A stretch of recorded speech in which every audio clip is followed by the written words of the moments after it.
The blood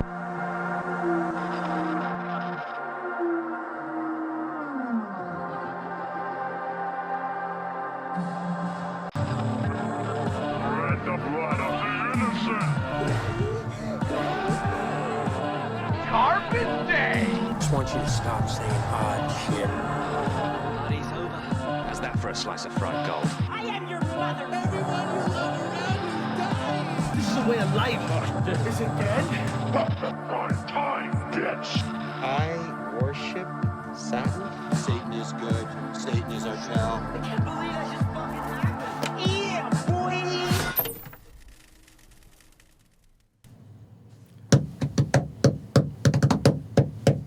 Good evening, all, and welcome back to another episode of the podcast Downstairs. We are just three weirdos locked in this basement, but if you say a magic phrase, we get summoned. We float to you wherever you are, wherever you get your podcasts from.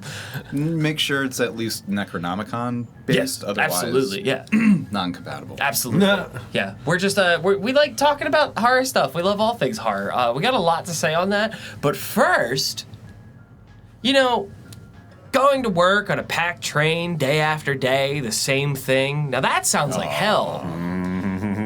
Going to work on a packed train day after day, the same thing. Now that sounds like hell. Going to work on a packed train day after day, the same thing. Now that sounds like Glenn. I thought you were going to at least get to the glitching yelling. What kind of, aren't you glad I didn't say banana? That is what it's doing. Yeah, I love it. That's what I was writing at like fucking 2-3 o'clock in the morning. I was Man, like, that really gave me a passion, but my burning passion for what we have coming is matched only by the online anthology of terror that lives in the depths of the internet. Oh, and on Wednesdays, we don't have sex. And I'm Claudio. It's funny how you mention your explicit, anti-sex policy. It seems weird, you don't let us date outside of the basement. outside of the basement. Inside of the basement, however.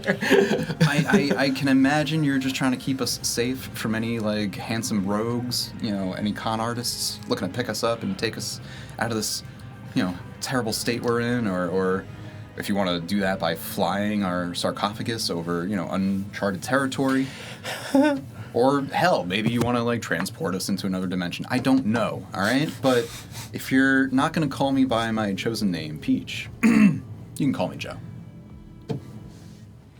Wonder what we're talking about today. It actually was quite the... That was good. Yeah, that was really That was good. really good. We're doing a smattering of new movies this episode. A smorgasbord. A jam, if you will. A chutney. But just we've been trying to catch up on new movies. I think a lot of stuff from spring has kind of recently been dumped on streaming. We kind of I certainly have ate that up this last couple weeks. And Spring so is Spring also dumped. It was just there were so many movies everywhere. We even got to the theaters. Yeah, we did. So we're gonna talk about all that and share with you all our recent new movie haul. Yeah. Whether that's new or maybe News a month or two old. All right, Or but all six. 2026s, unless they were made in 2025. But a couple of these are a little bit outside of horror, so we might not spend too much time on them. But we definitely have a good handful of new movies. I don't know if you want to hit them at the top or just kind of go through them as we go through them.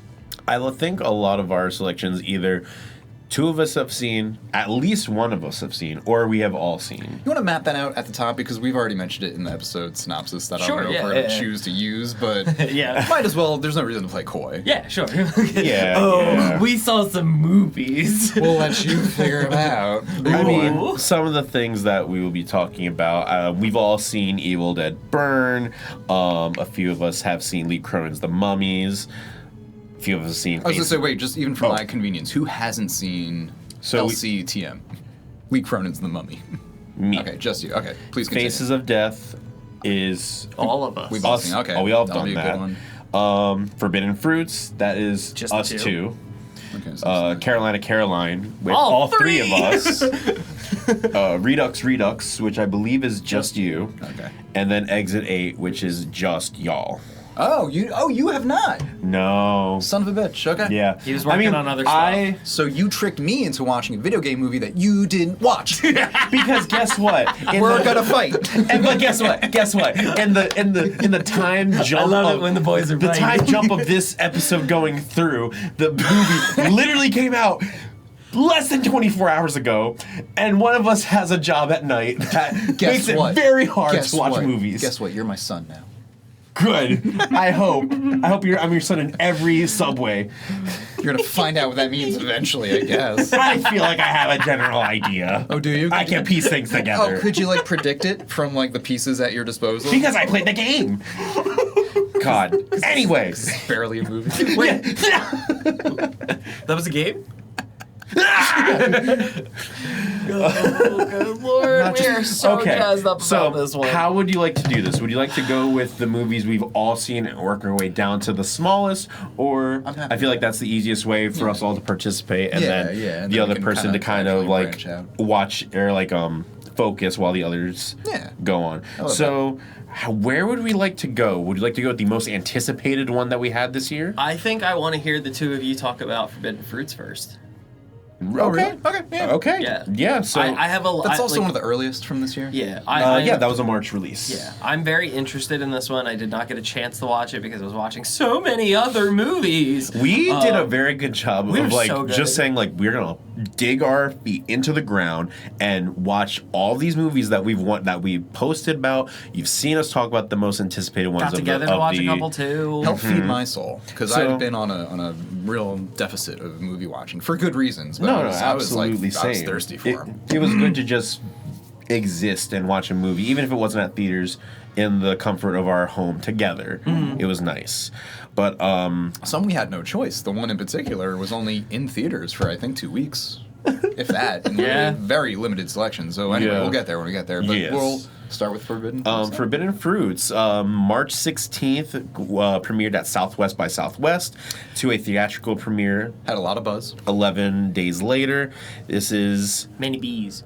very fun movie with names attached to it that connect us to Lisa Frankenstein, Jennifer's Body, based on a play by Lily Houghton. It's really cool. Do you want me to just go through like the list of like the names, or because like I was there's gonna other say, it is very cool in that it like is one of these movies that I think is like going after defining cool for itself, and I think that's a big swing. for sure. And I think it mostly hits. I think it mostly connects. I have some like slight nitpicks, but like the more I think about this movie, the more I just like want to eat it up. Sorry for the pun. I really enjoyed it. The cinematographer Kareem Hussein also did Infinity Pool, Possessor, Seance. So like Seance as well. The other Seance? two make so much Wow. sense because like they have a lot of like weird close-ups and like boom zoom ins. Very And, like this was also. Cronenberg filmmaking. And this one also feels like very dreamy. There's a lot of close-ups. It like makes so much sense that it's adapted from a stage play in my mind. Like we can talk about that. for sure. But So- that's awesome because I also love. What was the third that you just said that I was so? What, the third movie? It was Infinity Pool, Possessor, and Seance. Seance, which is just a one close to my heart. And I know we've talked about them in passing, so it's really cool that movies that are they're still getting work, and I'm happy for them. I do really want to rewatch Infinity Pool. I've been like seeing stuff Love that. related to it Great recently. 23 movie. And I'm just like, shit, I want to re-hit that Mia one. Goth. Yes, Mark yes. Lewis. So, But okay, so real quick before we go any further, Forbidden Fruits was catching a lot of good heat and traction. It was being hailed early as like a new The Craft. I knew the Craft, I knew the Mean Girls, I knew Heathers. Craft meets the Mean Girls, doing Heathers, doing Jawbreaker, doing all of it. So with having seen that, my first instinct when I saw like what the poster was, because I didn't see any trailers, I saw a poster only and was just hearing about the buzz about it. It's kind of giving like this interesting, strange, weird genre of like bubblegum horror. Yeah, I love that term. Yeah. Love Is term. that does that feel like that's appropriate for what this is? Hell yeah. I think Okay. that is the way too. If you're not familiar with those reference points we referenced, or that we mentioned, excuse me, It's just, okay, so you have this story adapted from a stage play, so it's like very writer heavy, it's very like dialogue friendly, like think Buffy vibes. Also because this is a crew of witches. They are like the cool girls at the mall, so think like early 20, mid 20 somethings, right? And you slowly learn about each character's backstory, and it kind of culminates not only in like a, friendship, situation, character study, but also like a bit of a treatise on, social structures, like weird takes on what it means to, be connected to nature and like manipulate things to your benefit. What it means to be a girl's girl. And yeah, I kind of hesitate to speak too much on it because like this is not really necessarily made for me, but like I for sure love it dearly, and I wanted to get all that other stuff out of the way just so that I could invite you, Claudio, to tell us about what I think is even stronger than the writing, stronger than the dialogue, stronger You said than that the very... I'm gay. No, stronger what? Stronger than the very like dreamy, intense close-ups of like set dressing and costume and other things that like contribute to like the coolness of this crew of ladies. So but the cast was killing a wonderful quartet, essentially. Please we have run a few them people down, in there, yeah. but like we have Lily Reinhart, who plays Apple, who is basically the what's her name? Heather Chandler of the group. She is the one who leads them. The Regina George? Yes. The Regina George, if you will. Very much so. Recently seen in things like the new Charlie's And she's Angels, not a fugly bitch. Lilith. That's what I wanted to try to remember because I feel like there's like these are fairly like youngish. Like, I'm not saying they're babies. I'm just saying two of them have actually, like, not saying that the others don't have credit, but two of them have things that you're gonna hear and be like, oh my god, yeah, they were there. But yeah, so Apple is the Regina George of sorts. Lola Tung, who plays Pumpkin, also seen in The Summer I Turned Pretty. She is our Veronica Sawyer. She is our Katie. Victoria Pedretti, who plays Cherry. Glenn. She was in Once Upon a Time in Hollywood and Well, yeah. Haunting of Hill House. And Bly Manor. And- She's the youngest sister. Yes, that one. Oh, okay. Yeah. And she plays our Heather McNamara, our oh my god, what's her name? In I'm the- a Sexy in the movie? Mouse. Yeah. You're saying Cherry? Yeah, Karen. Karen. Cherry is Karen. It's the Karen of this. Oh, sorry, yes. And then my personal favorite, I really enjoyed her, Alexandra Shipp, who played Fig. She is our. I feel like she I wouldn't had even the say. most, I feel like I knew of her the most. Oh yes, absolutely. Besides She was in Victoria Drag. Tragedy Girls. She was in Barbie. She was in Deadpool, Deadpool. 2. She was in Tick Tick Boom. She was also in X-Men Apocalypse. Yeah, that's the same character in Phoenix Deadpool, as well. yeah. Yeah.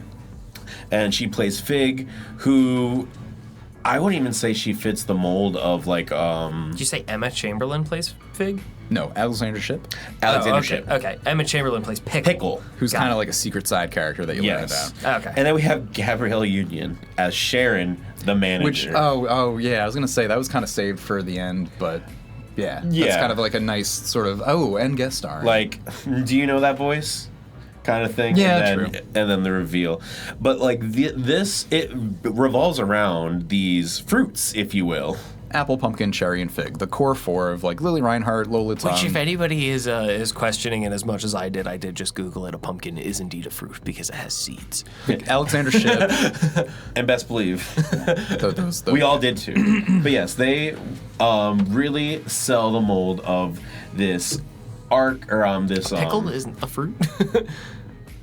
I'm so glad you mentioned it. But yes, they all fit this whole paradigm of these workers at this store called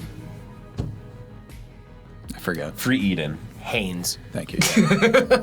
Free Eden. So it's a little on the nose. Like there are like very clear like, hey, we're hitting the patriarchy type vibes, but it's also like parodying girl boss shit. But it's also like, making fun of itself. I was for gonna say, being it's so aware. petty at the mall. And like when I saw that this was like based on a play, I was like, oh, this makes so much sense because the play is called "Of the Women Came the Beginning of Sin, and through her we all die." Really cool. Glad that the writer of that play also had a hand in crafting the movie. But like when I see like the scenery of it all, I'm like, oh yeah, I could definitely see this being like a static play. I like, literally 100% said almost verbatim the same thing in my Letterboxd review. I was like, I can see all the like Free parking Eden lots, is here, and yeah, storefronts, kiosks. the aside is bathrooms, downstage. Here's the parking Very lot. convenient sets. The food court is upstage. You know, this area here. I read quite a few reviews saying that like the camera was boring, the camera was static, the camera didn't do enough, dynamic Well, no, shit. it's trying to communicate the idea of it being a stage show. Is what that does. Well, I mean, not necessarily in that it doesn't feel to me like a sitcom. Like you're not watching. It didn't feel like stage- it needed to do. But I thought it was a fair criticism because it wasn't doing a ton. I thought it was doing enough because there's plenty of like upside down cool shots that you like and a lot of interesting things. But it was mostly doing, I thought, like what I noticed the most was again like these very dreamy, like slow, like rack focusy type, like ooh we're in, we're out, and just kind of like getting lost in their jewelry and their accessories and their clothes and their fashion and the store inventory and the sets and the like everything is decorated much like it is here, very well, but very whimsically and very like, Costume nature design. based. That's what I'm saying. Costume design and like set production design like went off on this movie, like, and that's like a very large part of it. But I was saying a little bit with the tone, and then you started picking up on like saying how much it makes sense to have been adapted from a stage play because it is like tell me it's not like super dialogue heavy. Like are the Buffy vibes not Oh no, justified it is very comparison? I do have, and I feel like if we have the same thought on They're the trying play, to do Gilmore Girls snappy, not yeah, annoyingly. it's in my very opinion, matter but of fact mileage varies. conversation. It's not like hey, Hey, this- babe, don't worry about that. We can like ape this, I think, very easily, and I think that is like a mark of very clever construction. Like, okay, not to be a nerd, but right when they You were never. designing creatures for The Last Jedi, like one of the most hated and my like most beloved Star Wars movie. Those little penguin boys that I can't recall the name of that we all love so much. Shit, I have like a stuffed one in my car. When they're designing Porgs. Kate, forgive me. When they're designing the Porgs, they were like, look, you can't, no. They were shooting down designs, and then finally they're just like, look, it has to be something that a kid can draw. I thought that was so smart and clever, right? Yeah. Because if a kid can draw it, like, they'll get a kick out of it themselves. They'll be enamored with it. It'll become a thing they adopt, right? And in the same way, it's like... And then you get children scrawling it all over bathroom stalls. You joke, but that's literally part of it, right? And I just love like Free that advertisement. idea of like if it's accessible, if it's easily mimicked, if it's something people can easily adapt and then adopt. You know what I mean? Like, and integrate. That's just so smart in terms of like making it feel baked in, making it feel like a new classic, which I think hits those vibes. That said, I think the tone's a little all over the place. Like it's a little bit like I was saying, like, are we making fun of like gender dynamics? Are we saying that we are outside of it? Are we saying that like some of it's legit and like whatever, some of it's like full of itself? Do we not actually give a shit? Is this actually a comedy? No, it's a drama. No, wait, I'm sorry, it is supernatural. Wait, no, I'm sorry, it's actually not supernatural at all, despite all the craft comparisons and all the rituals conducted, except for when it is, question mark? P.S. It's going to be a soap opera at the very end. Without any spoilers, really, but like, Okay. I bumped up against that. As much as I like love these characters because I love specifically Victoria Pedretti, and I think Lily Reinhart just like really like sells the tragedy of like the dark queen that like is kind of toxic and can't help it. Victoria just sells tragedy unlike anyone I've ever She's the comic seen. relief. She's the comic That's relief. insanity. Like, she's doing a Harley she's Quinn the thing. Karen. She's the Heather. She's the Ditz. She's doing a Harley Quinn thing. It's like but like That's incredible. But still imbues it with pathos, like because I think like she nails it. But like, and again, clever writing, complex characters brought to life by amazing performers. I was really taken with Lola Tung as well, especially when she's playing up the like hot girl bullshit. But then she's like talking to her mom and being like, "Yeah, no, I'm gonna see what the fuck is up because like I'm investigating shit." This does have seance vibes, by the way, for the same reason. I only just now thought about that. Thank you. So, My thing, and it may be a cop-out, but the way that I saw Forbidden Fruits is that, like, you know, we exist in this, so we can make fun of it. So we're going to make fun of it. I'm not trying to box it in or tell it No, what to do. I that was I just where- struggled to latch on because I'm so used to certain paradigms, and this was Right. playing around a lot. So good. Like, That's where my kudos to brain- that. But like, I struggled a little bit. I felt Yeah. a little janky with it, and that's just probably me. My one thing, and like again, this shows that like it's from play, is like I really enjoyed this, but like as all good things, we were allowed to critique the things that we love. That's really unattractive of you, actually. So true, bestie. The way that we Can you be like my little mini me? I hate the two of you. But again, but again, hate you the two could. of It you is so very much. easy. it is very matter of fact, and it works. But the one thing, Like, it feels like watching a little bit of like I think you should leave. Like you're just immediately like, oh, this shit's part of my DNA a little bit now. Yep. oh no, like some of the music, I was like, oh my god, is that Slater? Oh my god, like because they work at a what the fuck is it called? A clothing store, like in the shopping mall. Yeah. And like you have those tunes, and it's the ambiance. It feels I'm like, oh, this would definitely be playing there. Yes. And now I'm here, and now I'm spending thousands of dollars on things I don't need. So at what point did a man in a hot dog costume drive through the wall?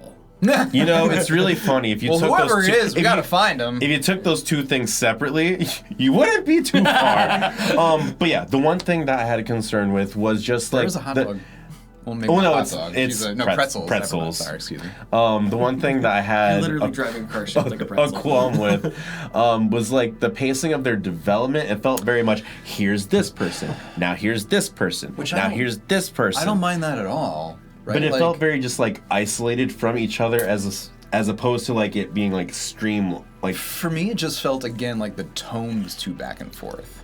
Like I don't mind like slow playing character reveals. Like I don't even mind like the bit at the end in the fountain. yeah. Okay, which like in my review I kind of took issue with because I felt like if we were a little bit more clued in on that, like I feel like I'd be like with it instead of like playing catch you up. didn't see that before?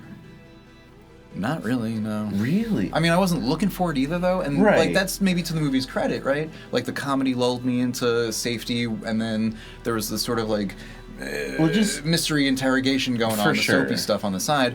My issue wasn't that like we can't do both. My issue was that when they vacillated between like I don't know. It's just the tragedy comedy felt a little out of it's whack an ebb for and me. flow, and it ebbed before it could flow. It's probably too a me much. thing, but I want to rewatch it like 10 times. Oh, no, so I'm it- like, I think I'm gonna like. Fabulous movie. So I, into it, So you know where what do I you mean? guys But sit on your personal ratings for it? Mine's like 4. 3.5. 3.5? 4?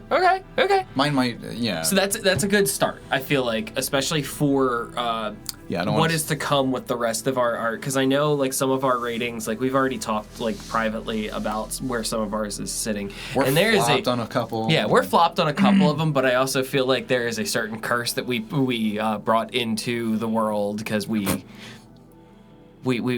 brought attention to it, and then it happened to us. The curse of threes.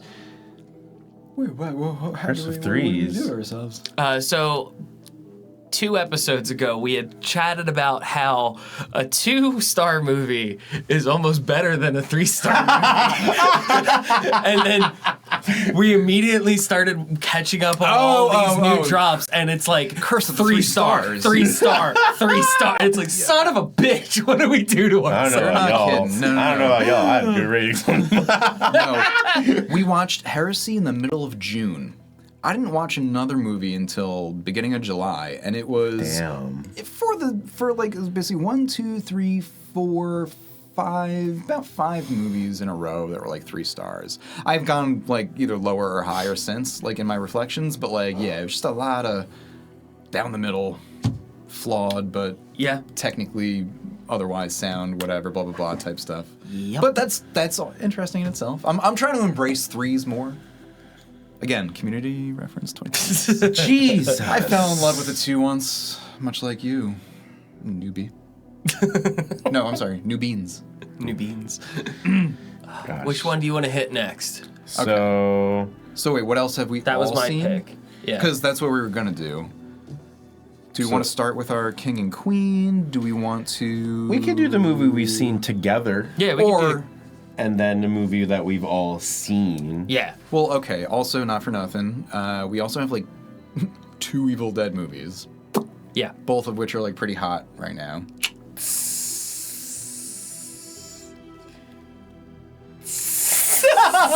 I love it. That was really good. Do you guys want me to give you guys a moment? Can I be your little? Oh, you're mini me. Oh my god. Oh my god. Okay. We're gonna have to work on that. Such a good movie. Please go watch Forbidden Fruits. It's streaming on Shudder. All right, so then moving on. Wait, okay. Do we want to kind of hit the thing that a lot of people might be waiting for, which is Lee Cronin's Nomomi and Evil Dead Burns? Because I feel like we have to kind of talk about those together. Do we want to save that for after? I think I want to save that for after King and Queen. Cool. Okay. Then let's So- I would like to do King and Queen. then let's do that. So we had gotten together and actually sat down as a goddamn family for once. Family dinner. Family And, dinner with our Taco Bell. Yeah, we got our Taco Bell. did. We were let out of the dog cage for a little bit, and we were allowed to watch Caroline, starring Kyle Gallner and Samara Weaving. Otherwise known, if you recall, our Kings and Queens. Scream King and Queen, respectively.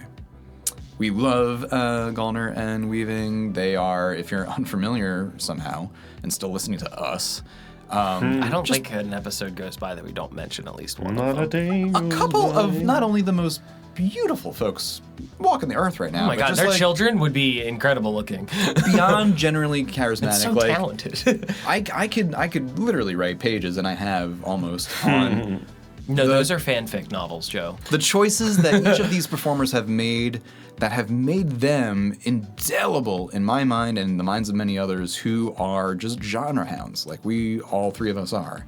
And if you're paying attention, so is everyone else, like in the casting departments of these like studios and flicks, because they recognize what we recognize in these, two actors, these two performers, which I think is just like a real ability to like feel authentic and to like emote the shit out of their faces and bodies. Like the transformations they've gone through. Like if you're unfamiliar with Kyle Gallner, like most folk, if you knew him, were making fun of him for being like Eyeliner emo twink. number 3 in Jennifer's Body. Not to be confused with like slightly less high school dweeb in like Final Destination 3, 4? Yeah. Was it the one with Mary Elizabeth And then Winstead? 3? fast forward a couple of years, and then you got him being like a street tough who's jacked to all hell in fucking Scream, and then jump forward again to him being like piece of shit, built up cop guy in fucking Strange Darling. I was about to say Strange Darling. Like- He is a beast But not in to that. forget, He's a You demon tend- in that, actually. a decade before, as Quentin in Nightmare on Elm Street. Again, emo twink. Which again, like not to like All of this is said with love, Kyle, if you were listening. yeah, no. Like So much. look, we all went through a emo twink phase at we a did. certain age, I think. Yeah, Don't look twink. that up. Yeah, twink. But like, he I think was getting work then for the same reason he gets work now. He's Because effective. he's fucking good at what he does. And he's very good at what he does. And in Caroline, which is like starring our like king and queen of horror. also, this is- should be noted, not a fucking horror movie. That's what I was about to say. It's not a horror movie. It's a really, I felt like kind of straightforward down the middle romance crime thriller.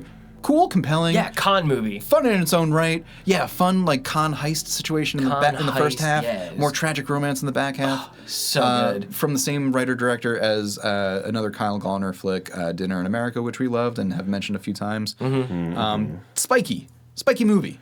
But very like winning in the end. This has similar vibes, although much more smooth and round-edged. This However, is very polished, yeah. Every we bit of this. move too far ahead, if we're giving our Stream King his his due, let's just We have to quickly, give some love to Oh my Samara God. Weaving. especially during the year of Ready or Not 2, Here I Come, which I rewatched last night with my wife, and we just had a blast. She's just she had a great time as we did. She's so fun. But like not for nothing, Samara Weaving. Let's like just go real quick, rewind through the last like 2 years, like between this. Was also in a Scream Edie- movie. Okay, yeah, no. Was Actually, it yeah. 2023. 6, right? She was just the opening of 6, cold Correct. open of Scream 6. But I was kind of going backwards from like, okay, this Eenie Meenie was the one that her husband directed. I think so, yeah. What was the one with Jack Nicholson's son? I was like pretty middling on it. It was kind of a crazy, wacky crime comedy. Was it borderline? Borderline. Yeah. Thank you. But like she is again like so charismatic, winning, amazing screen presence. Again, knows how to bring like so much more pathos than is deserving of like some of these like sort of flimsy like characters in the sort of like action comedies that she does. However, I think she carries all the weight in a movie like Azrael, which didn't really hit with folks, but like I thought it was part of like the great 2024 banner year of horror thriller action shit. 1000%. And is really something that deserves just her due. Like She much can in the do tradition of like Tatiana Maslany. Like say what you will about the genre trappings around it, her performance is out of this park. Yeah, she very similar part, to yeah. how Kyle is, can just kind of do it all. To be Truly. intense, Hilarious. but moving, and Sympathetic. they run the game. Like I remember there's been 2 times that I've been watching The Babysitter, and both times I watched The Babysitter at my house, it was like the first time it was like Chell had walked through the room and was like, "Who is that?" Not for And nothing. I'm like, "Yeah."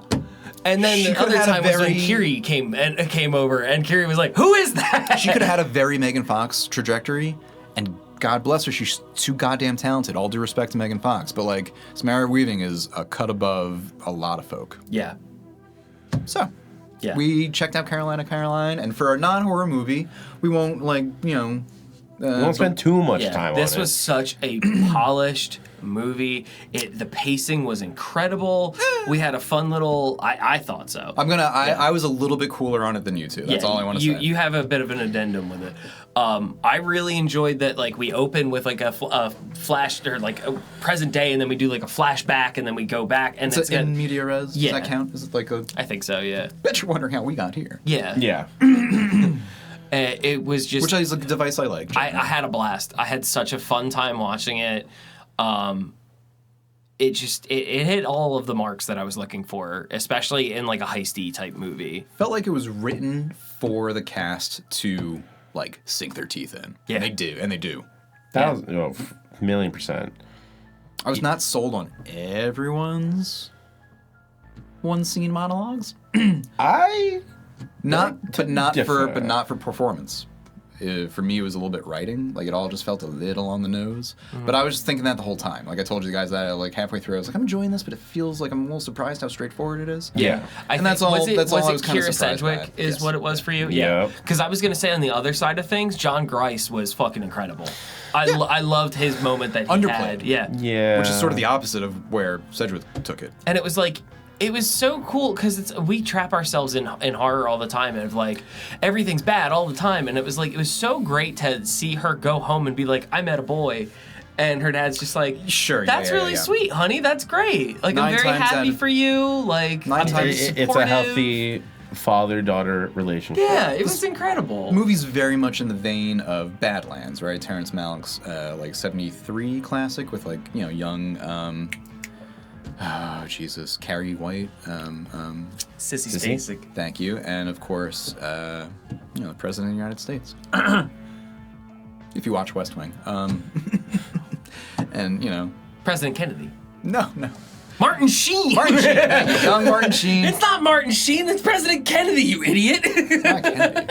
But, Hey, he played Kennedy once. well, no, I mean, I couldn't remember his name in Apocalypse Now. But anyway, it's very much in that tradition, and like that typically follows like crazy boy rescues a hurt, tragic girl, right? Because that's all they could be.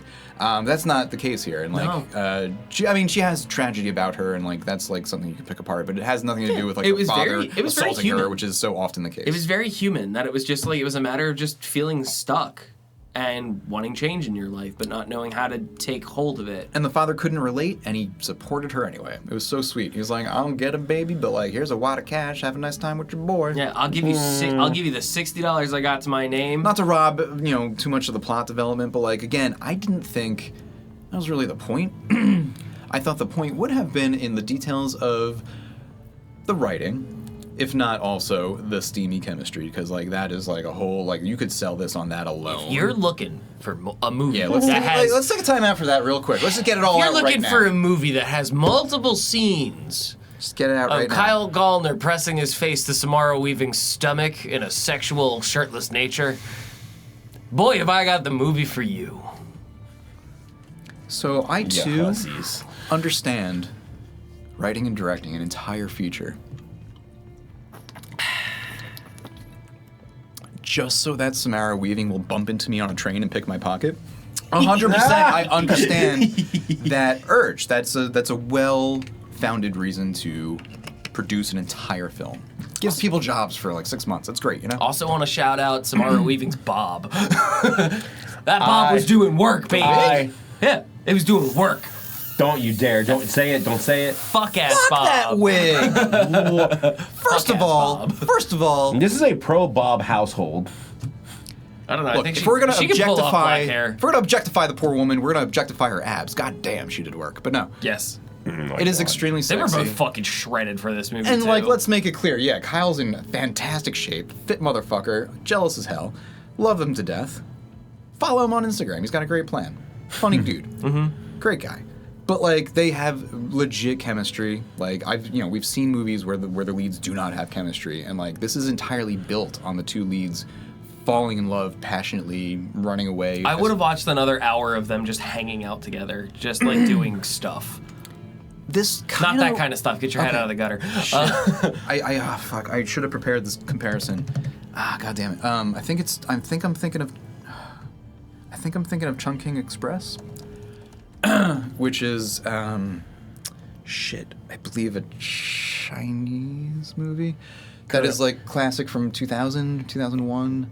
Hong Kong from '94. Thank you. Oh God, it's so much earlier. I'm so ashamed. Regardless, Keep firing. I got you. I only just watched it last summer. It's amazing. It's like, oh, do you remember, how your like early to mid 20s felt like the first time you had your heart broken? That is that movie. Like, and that's such a cliche, but it is a 5-star film, and I don't say that lightly. And it's weird, and so it's a like artsy pitch, but like you're gonna have a good time with it if you're in the right mindset. This gestures toward that vibe in a so much more straightforward fashion, because Chungking Express is very much like a two-hander, like dual narrative thing where it's like mirroring stories. One's kind of lighter and wackier than the other. There's a lot going on. Very early Manic Pixie Dream Girl, which is interesting. This again gestures towards that, right? But like it's almost Manic Pixie Dream Boy. Renegade con artist picks up, It's very James Dean. repressed woman that's destined for, like she's big fish in a little pond vibes, right? And then I said it has like the Pygmalion, like, oh, teach me your ways type shit that touches on that. And then it just kind of like, ends tragically after like a sort of climactic, peak that, whatever.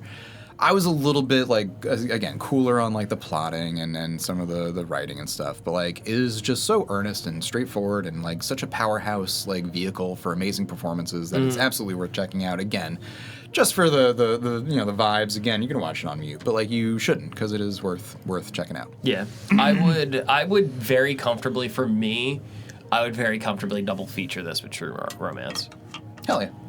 I feel like the two would complement very well. You're getting like that lovesick, we're gonna do anything for our love type of thing, and it was fucking cool. It was fun. I He's liked channeling quite a bit of Mr. Robot.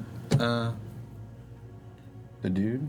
Oh yeah, the fucking Christian Slater. Christian Slater, excuse me. Yeah, the other Heathers guy.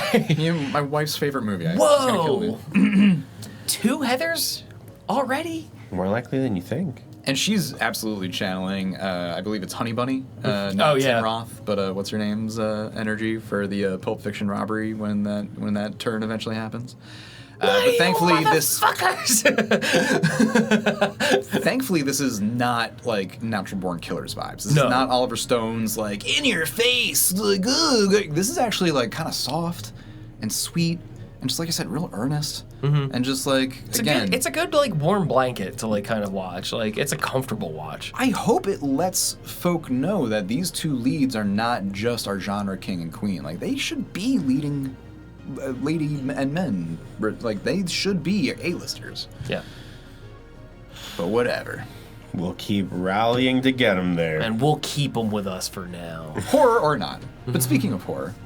Speaking of horror, many horrors. This is a very hot topic right now. 2 wars. 2 Necronomicons. It was fucking 3 technically. Yes, but now I was veering toward a very non-Kandarian. Well, in one respect, but no. Do we want to do Faces of Death before we're getting into anything else? Oh yeah, we can. Yeah. I feel like Evil Dead and Lee Cronin are gonna take the most time, so I feel like going through everything before then would be Okay, fair Probably enough. the Let's most touch conducive. quickly then on Faces of Death. which you did not see, but you did. I did see it. We all saw it. We all saw that's it. Another we all saw and it. we're doing this in the right way. Starring Huzzah! Starring Barbie Ferreira and Dacre Montgomery. Yep. I really struggled to pronounce his first name, so thank you.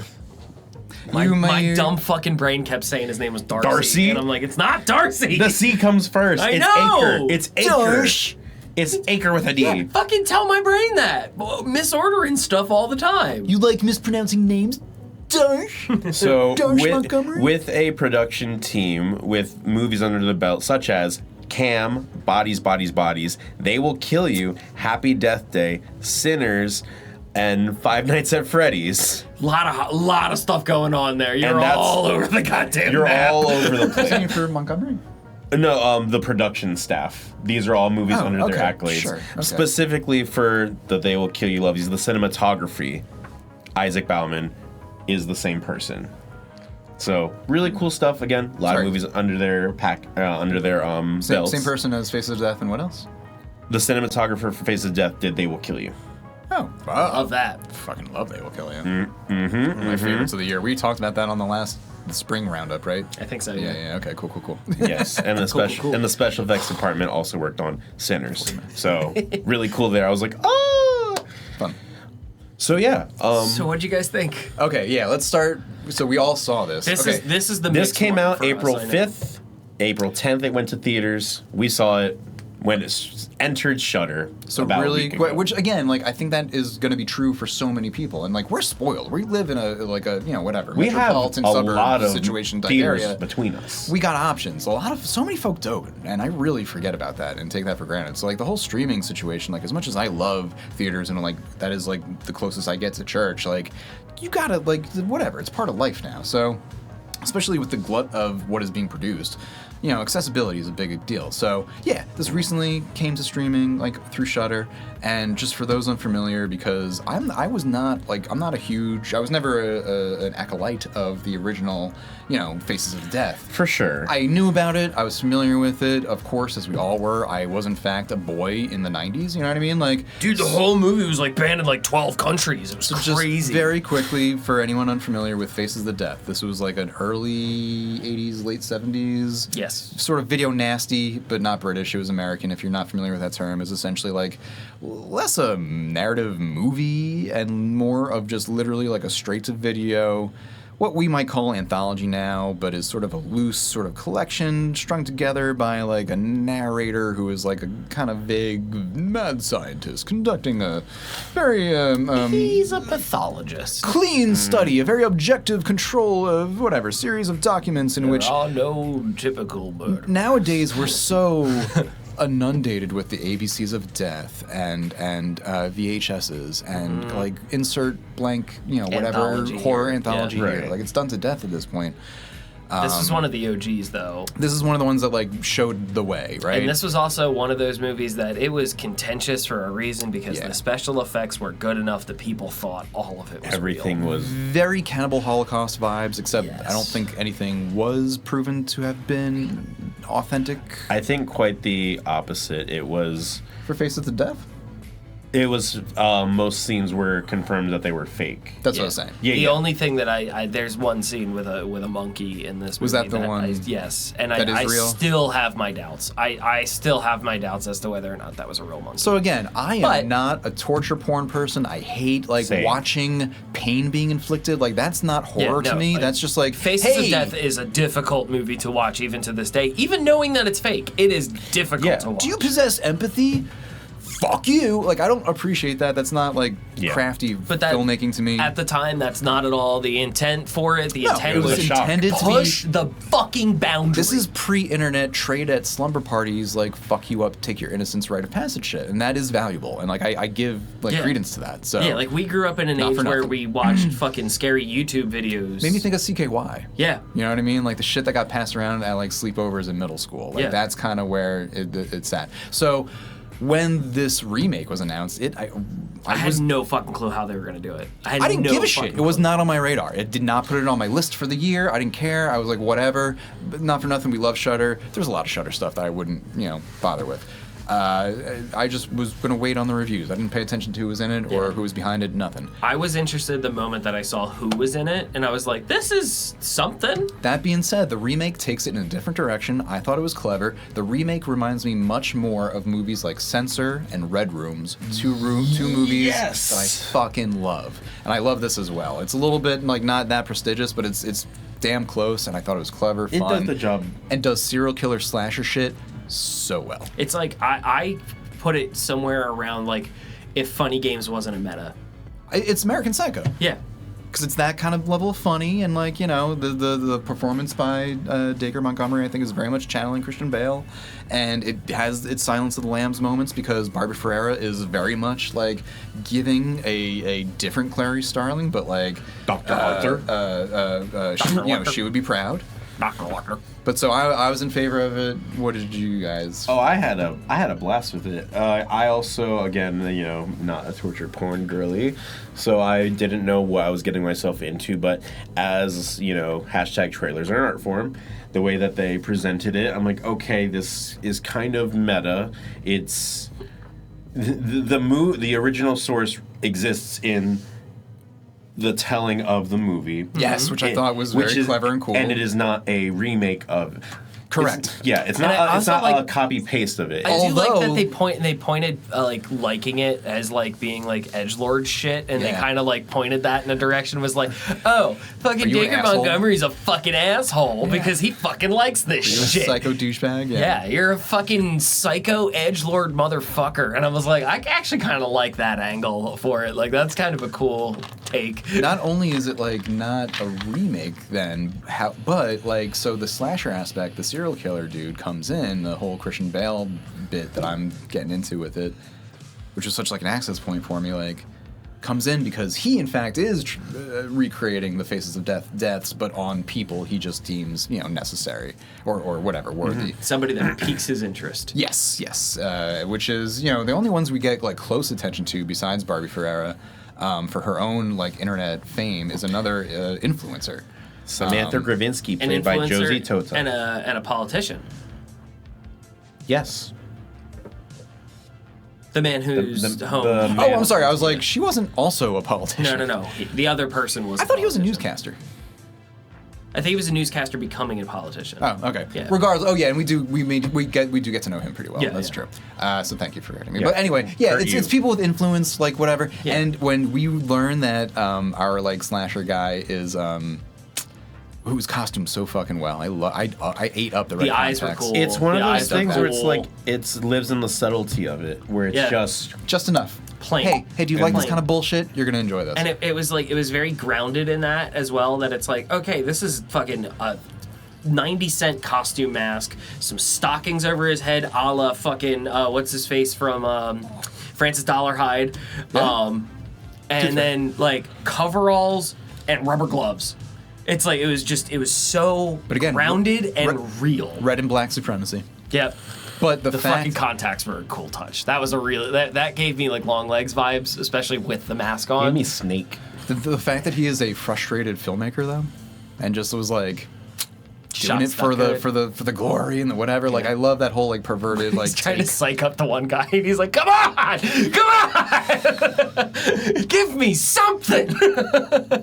But it's funny that we're saying it's not really in the tradition of Faces of Death so much as I found it to be like more slasher serial killer vibes, especially in the hunt, the cat and mouse of it all. I did Yeah. write for mine the type of genre I would put it as serial killer slasher because it is. Yeah. So we didn't, I don't think, discuss it very much in the spring episode, or correct me if I'm wrong, but like, so another newish horror-ish movie that there was a lot of hype around Ish. this year that ended up being quite a disappointment for most folks, but I had like a soft spot for was Psycho Killer, which had heat because it was co-written by a co-writer of Seven, David Fincher's 95 classic, of course, right? And correct me if I'm wrong there, but like that gave it some like clout, and then it fell real flat. Well, and also the production company tied to it also ended up kneecapping themselves because it was like it was basically fucking, this is a slasher movie put out by Disney, essentially. Not directly, but still. I wasn't familiar with that. The movie itself has its own issues, but like it's going for serial killer vibes. It's going for cat and mouse, like cop hunting stuff.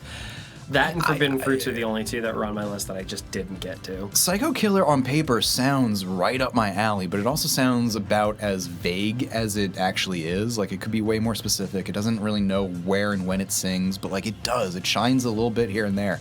It gets a little too outrageous in the third act, but comparing Psycho Killer to Faces of Death, I think is so interesting because I thought Psycho Killer was going to be it. I thought that was going to be like my new, like modern classic, like whatever. I love this shit. Turns out it's Faces of Death, and they do it. It's just done so fucking well, and I just thought it was really clever, original, paced so well, structured so well, and just blows Psycho Killer out of the water and doing a lot of the same things, like iconic mask, check, cat and mouse between like a woman investigator, check.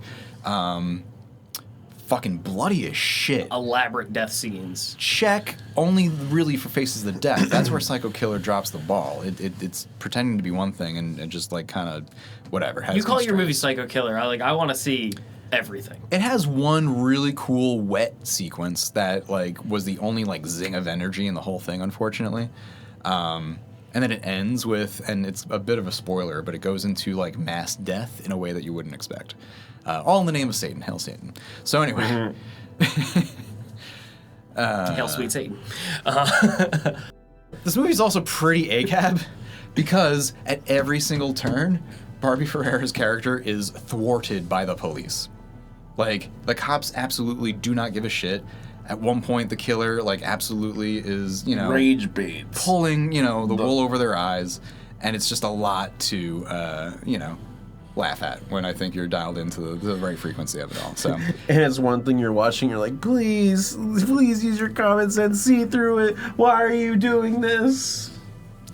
But no, 2 big thumbs up to Faces of Death. Yeah, I was rather cold on it when I first watched it. It was one of those I had to digest it because when I first had watched it, I was really feeling how like it felt very mild to me, and I was like, I don't know what I was expecting from this. I was kind of hoping for more. Like there was a hefty amount of like cybersecurity aspects that were in this that I was like, I mean, this is a cool concept, but then did you get your dramaturge to look into it to be like, oh yeah, totally? I did tell him he would probably like it. But like I was mild on it at first. It felt like I was kind of cold, and then as I'm like kind of talking about it, thinking about it, like you're gonna squeeze maybe half a star out of me more off of it. Like this sat at a cool 3 for me, so it's like I would update to 3.5 because it did do a lot of really cool stuff that I like, but more than anything, fucking Barbie and Dacre fucking just balls to the wall acted their fucking asses off on this one. If Barbie wants more work, Barbie deserves more work because the fucking maniacal screaming that they just do at each other at a certain point was they screamed at each other for 3 minutes and I was like eating it the fuck up. Like, not to give too much away, but like what Ferrera does with her character in terms of like, again, being thwarted by like life, this killer, the authorities, a like, train, every social stopgap, her boss, like she tries to do the right thing over and over and over and over, and much like Heresy, she's like punished for it until finally, when you think she's like gonna, whatever, like hit rock bottom, she fucking turns it into like, nah. I've had enough. If I'm gonna go, like I'll show you how I'm gonna go, and like it's just very, very cool, and I think it's like earned, and it doesn't feel inauthentic, like for as wild and elaborate and outlandish as this all is or whatever. Like it just, I don't know. I found it to be very winning.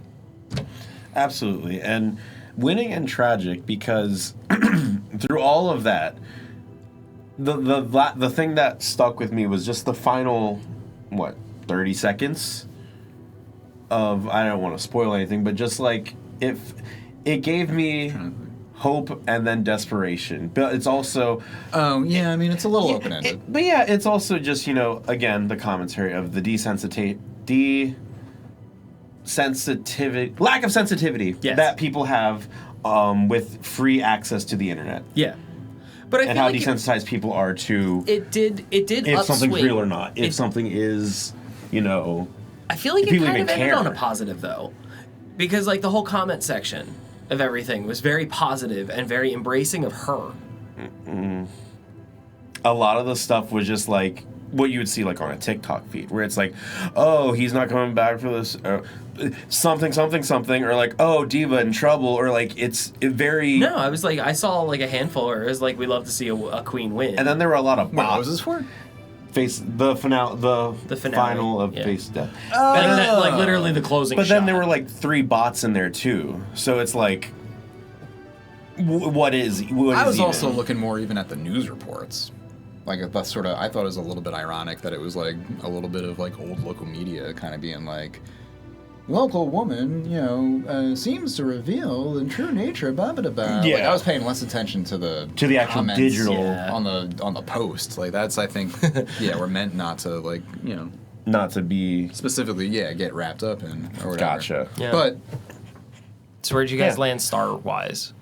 I'm 4. I thought it was gonna be like, wow, I'm surprised by this 3-star movie I'm enjoying. Wow, this is really like a real 3.5-er. And then by the end, I was like, fucking 4 stars. Another 4. Alright. 4 stars. Far. Far star. Yeah, sure. Did you end up catching Send Help? No.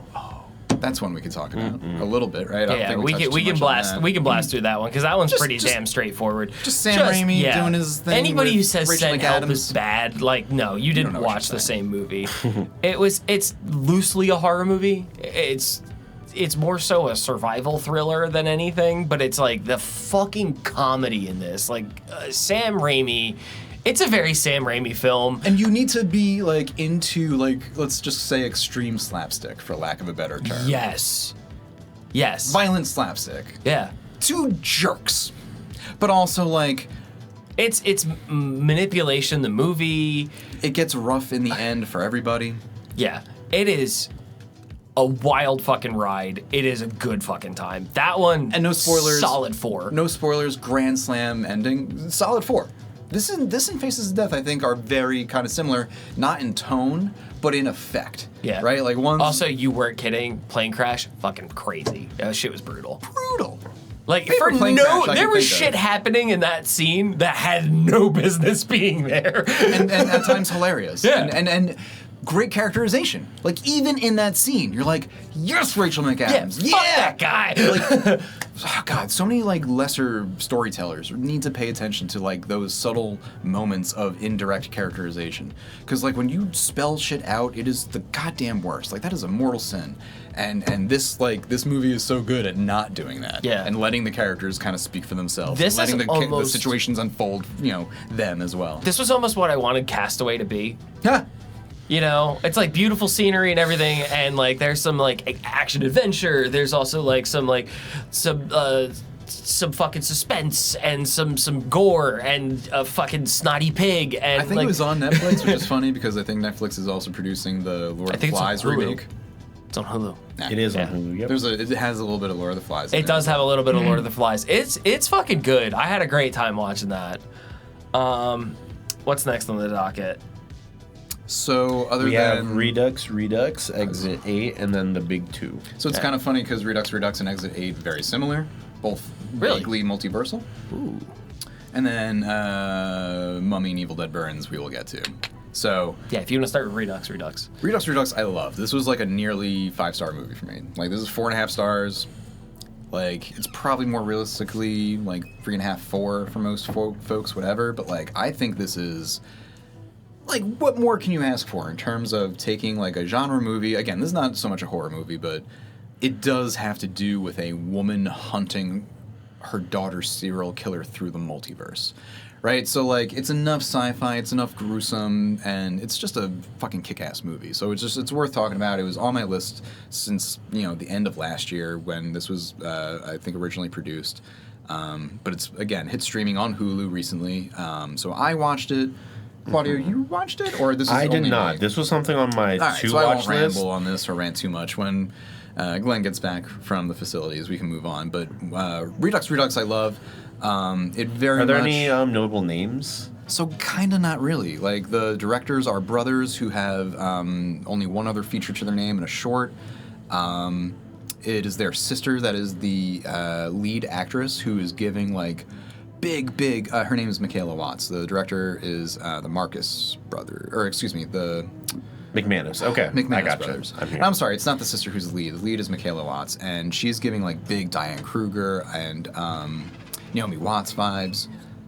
Oh, maybe that's why I screwed up her last name. I don't think So, it's Michaela Watts. It's I was- Michaela McManus. Yeah, right? yeah. I So it messed looks that up like in my the notes, brothers are the excuse me. directors. But that's cool. So this then is like she's the sister. This is an indie flick then. Or Yes. Yeah, it's a smaller production for sure. Not a huge budget, but one of those movies that does a lot with a little. I said in my review that it's like giving Terminator 2 by way of Primer. So if you guys know 2010's Primer, it's a very like lo-fi that's time fucking travel crazy. film. This is very similar in style, or kind of like rough around the edges sci-fi. It's deeply awesome. It reminds me of a novel, first and foremost, which was adapted into an Apple miniseries, I think, a year or two ago. But Lauren Buke's novel, The Shining Girls, which is again about a woman, a journalist, investigator, hunting a serial killer through the multiverse. Really cool shit. It also reminds me of Karen Kusama's Destroyer from 2018, just because, like, again, a woman, like, investigator, like, getting real rough and tumble.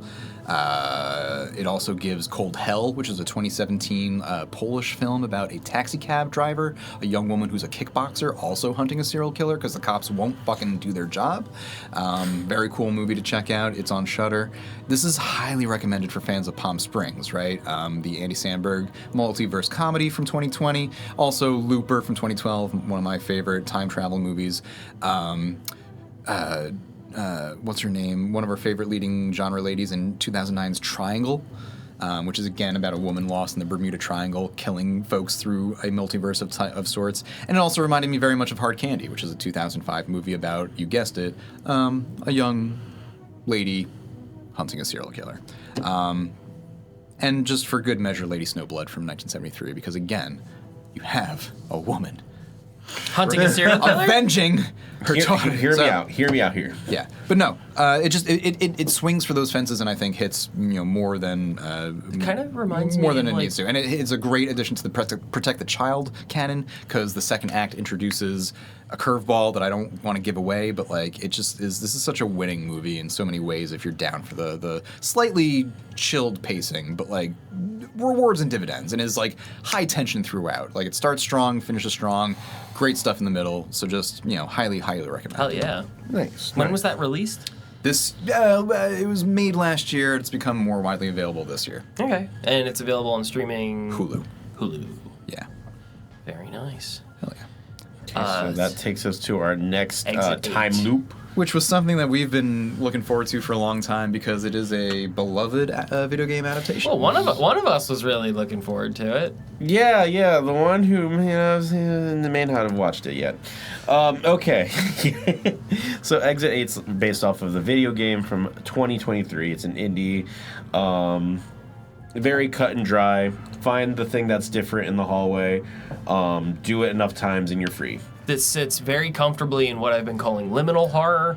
So this sits right alongside of like Backrooms or Skinamarink, where it is one of those. It is kind of loosely based on a creepypasta, loosely based on a video game type of thing, where it's like that. I feel like this is a new genre of horror that is or blooming. new media being adapted into, I would say, like traditional Yes. media, which itself Sure. has, since Backrooms and Obsession, kind of given way to the mainstream and big studios looking at this sort of new storytelling that has come from like internet-based technologies, whether it's the creepypasta stories traded online or the $5 video games you can play on your phone. Any media you can probably Again, pick up new the game tech, on. new media, accessibility, giving way to new storytelling. Yeah. On the whole, the plot, Man walks through hallway. Okay, wait. Okay. So Claudio quickly described very quickly the sort of object of the game online, That is the which game, again you run through like the same sequence, but like it's very much that game at the bar where it's like compare the things and what's different from the control. Something I love playing with my wife when we're just drinking for funsies.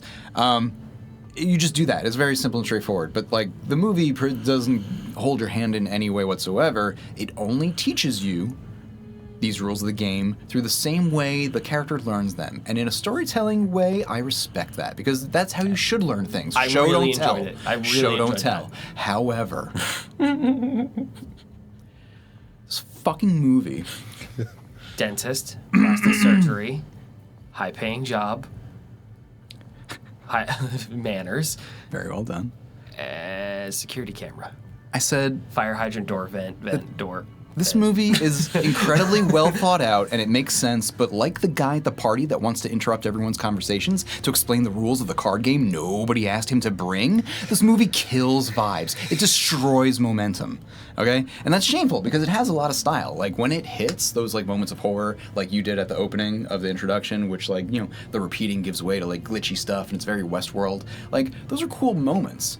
But they're so few and far between, and they feel so muted because they're buried under watching someone play a puzzle, not even a game, a puzzle, by themselves. Like, the actors do a great job. They're mostly by themselves. There's little to no dialogue throughout most of this, besides repeating the steps of the process that Glenn just referenced. Well, see, that's what I thought was so interesting is that it did affect the pacing of the movie because there are those resets when you get it wrong, and it goes back to zero again. Because the object is to walk through, identify all the anomalies. If you see an anomaly, turn around and go back, and that progresses you to the next level. Which is such simple directions that the guys cannot follow. But I really enjoyed the fact that it did have that gut punch and loss of momentum when it did reset. That it was like, oh, fuck me. Because, like, then your agitation is his agitation. You know what I mean? Where it's like, I have to do this fucking again? But see, that's I'm the back thing. in the fucking hallway? Much like how, in my opinion, Martha, sweetie. torture porn is not horror because you're just, like, reminding people of pain. Reminding people of frustration is not a narrative. It's not a story in itself. Like, it's not evoking like emotion. It's just kind of like smacking you in the face and being like, hey, remember how that hurts? Mm-hmm. And you're just like, yeah. Well, don't do that. Yeah. And I'm like, how fucking wise. Thank you for that experience. You, like, and I just get so angry. So, like, by the time something cool happens, I don't give a shit. No, I did personally, the thing that I think they did really well in this was set design, camera work, Production was great, off the charts. I really like the fact Carefully that, made, methodically made. Yes, and like the attention to detail on recreating those scenes because it's like there were external factors where there are like there's the man that walks down the hallway that you have to like identify if he's like just walking past you or doing something else. His sort of second act backstory was cool. Yeah, the fact they gave him a fucking backstory. Could have lost that entirely and been a much more effective movie. I just think it was cool that they personified it, that they introduced like another Also aspect shows and another you character. a little and bit then, of the mechanics of how this weird wormhole works. Yeah. And then it's like you stop becoming human if you don't get it right, kind of thing. And it's like, well, what makes you not human? Just continuing the path. We're not giving up. Which I did appreciate that. Mm-hmm. It has a lot of thought behind it. Again, pacing-wise, though, like, why did you don't ever make me do that again. Like, don't I ever. will say, do not watch this movie if you've had a couple cocktails and it's like 1:30 in the morning. Oh, you'll fall asleep. I was damn near close. Yeah. I'm sitting there just digesting my Taco Bell, just going, do you fall asleep? One more time. Do you fall asleep to white noise and repetitive, like, acts? Like, then this will put you to sleep. Yeah. Fire hydrant, door, vent, door, vent. If you're sober, you might like break furniture. You know, like, it's a little mattress, frustrating. SpongeBob. Another thing that's going to be repeated by me, unfortunately, is that not only is Redux Redux, I think, a little bit sharper than this, not only in the multiverse department, but in the like familial grief of it all. Mm-hmm. Not only because like in Redux Redux, the mother actually like her daughter is killed over and over.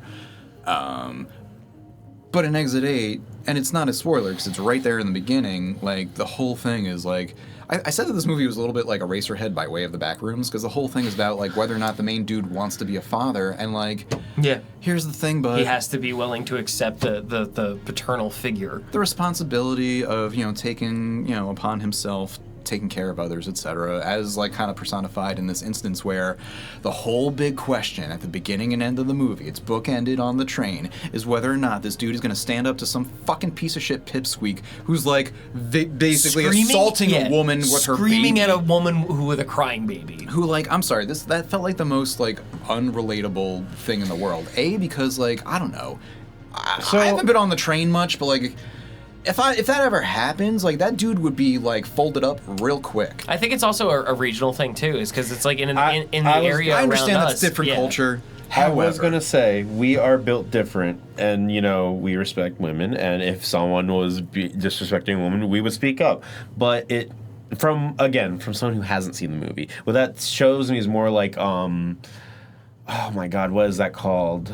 The pack mentality of like if nobody does nothing, no one will do. Yeah, nothing. Yes. I forget what the actual term for, but like one of those things, like a mob mentality. It's mob mentality, it's the mob mentality, of the not, opposite. Yeah, of not doing non-action. anything. Yes. So nothing happens, and then again, from what I get that that's a thing. I just couldn't. Like, and the fact that they made that like the sort of crux of it all, and the fact that like, and I'm sorry, I didn't understand that you didn't see this. Like, I kind of spoiled the ending for you a little bit. I mean, I kind of.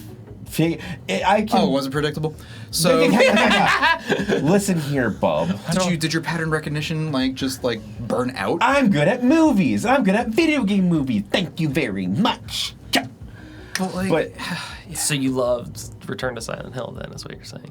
Another movie I started and couldn't finish. Yikes! I loved Return to Silent Hill. It was my favorite iteration of the. He's coughing up blood. He's coughing up blood. Hold on. Did you? My favorite movie I've seen. Are you being serious? No, absolutely not. Obviously, his favorite is Lake Mungo. So like, yeah, my favorite video game movie is Lake Mungo. Yes, but no. It's getting adapted. Just kidding. I still look forward to this movie. And to see the certain things as someone who's experienced the game, to be like, not to be like, they did the thing, but also just to, for me personally, see how they made a movie personified into. I was very excited. Yeah, I was excited to see what they did with such a basic concept. Get ready for 90 minutes to feel like fucking 180. That sounds about right. That could have been done in 45. Yeah. And then it turns into The Shining at a certain point. The Shining? The fuck? But yeah, I like how turns into Avatar, the second one, The Way of Water for a fucking hot second. Anyway. Yeah, it did. Yeah. With these movies, with like everybody was blue. With this, with Iron Lung, having it be a nameless character and then creating something around that is not like an easy feat. So I am very excited to see well constructed, where that. I did really love that they played with it being first person throughout the intro of the movie. That tested my patience. Yeah, so it was first person throughout like the first like maybe like 5-10 minutes of it, and it was like then they did like a little like fake out thing where the camera like this was actually a really cool shot. The way they pulled out of first person into being behind him. A lot of cool one-ers. Yeah, this is a series of cool one-ers. Yes, it's kind of the same one over and over, but.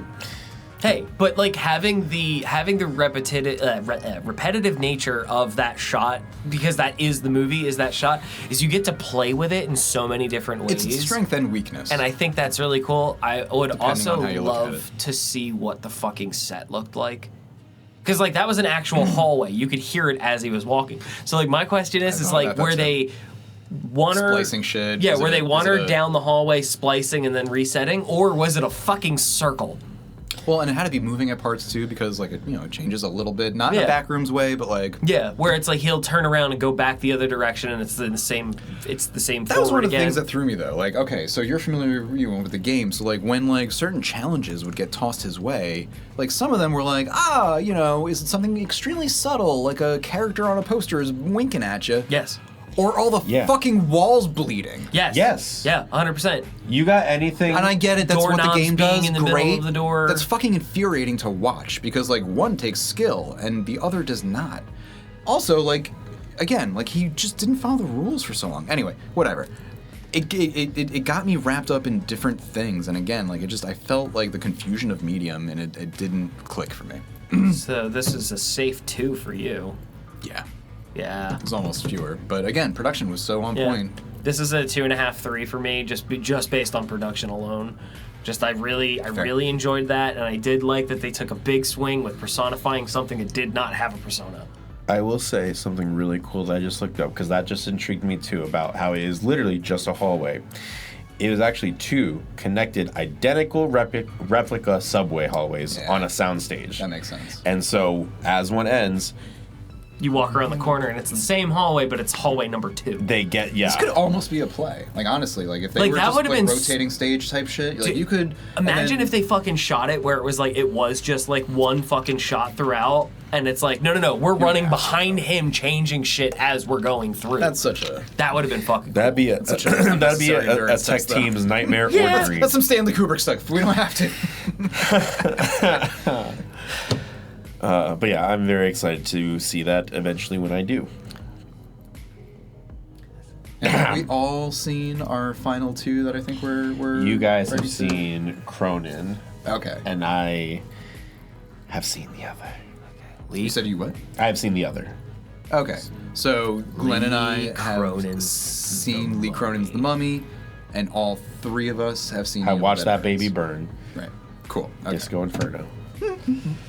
So let's start with the good, all right, or the better, in my opinion. I didn't hate Evil Dead Burns while watching, which is a big compliment coming from me because I typically, again, have never been a big fan of French extremism, and this is kind of surprisingly the French extremist.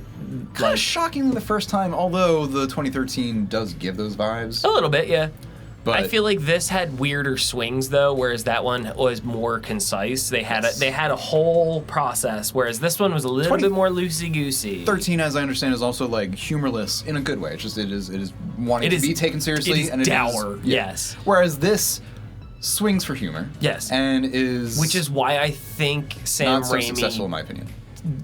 swung the way of getting this director. Apparently, he saw Infested and was like, Saw similar "Give moments. him I didn't see Infested. give him the fucking keys. Let him drive for a little bit." Infested, as the title suggests, is very much a new arachnophobia. But it's about like Adirondacophobia. It is like a spider infestation movie, and it's Yeah. kind of like very similarly sort of survival-y in like a bottle episode type way. Yeah. I haven't seen it, but did it have any kind of like similar humor, slapsticky moments? As far as I understand, yes. It's like the new one hit someone trying to do Sam Raimi comedy in a non-comedy way, where it's like in like Send Help. Like Send Help is not explicitly a comedy, but there were so many funny moments just because the way that Sam Raimi does things. I don't know. I'd consider Send Help very much a black comedy, very much a horror comedy. Yeah. Whereas I think this is not, and it attempts to, which in my opinion fucks the tone, because not only is it trying to be gruesome and like I'm scary, take me seriously. The slapstick moments were just so jarring. It was just like, what? Whiplash? Like, what the specifically, fuck? or especially because it's also playing with domestic abuse. And like, Yeah, and familial abuse, and yeah, it's brutal. And like the thing that that gave me the biggest amount of whiplash was car crash into ass shaking. so that's That was the biggest jump scare. Okay, yeah, What I a guess. great I'm sorry to Do just we jump right into I was gonna it, but say, like so that are we gonna- fucking got me. Are we gonna spoiler versus non-spoiler? Do we? I care, feel like not at this care? point we kind of have to go into spoiler That's fair enough. I was gonna territory. say. So, folks, from this point forward, just be warned, we will be talking explicitly about the movie. So Spoilers Evil Dead included. Burns is like arguably, and we can get into that momentarily, but like the 6th or 7th, don't do it, movie. Fuck you. Wait, one of my in the corner. students. Yeah, get in the corner. Dunce cat. No, but it's just the latest sequel in the Evil Dead I'll franchise. see you after class. Which, since original writer-director Sam Raimi's original trilogy starring Bruce Campbell, which, kind of did like a take one, take two before getting medieval, the Medieval Dead. Gotta as get some folk medieval on like 'em. to call it, Gotta which I get thought was that. really clever. Yep. Sort of like, campy horror classics. 2013 kind of kicked off director Fede Alvarez's darker, more gruesome, humorless tone.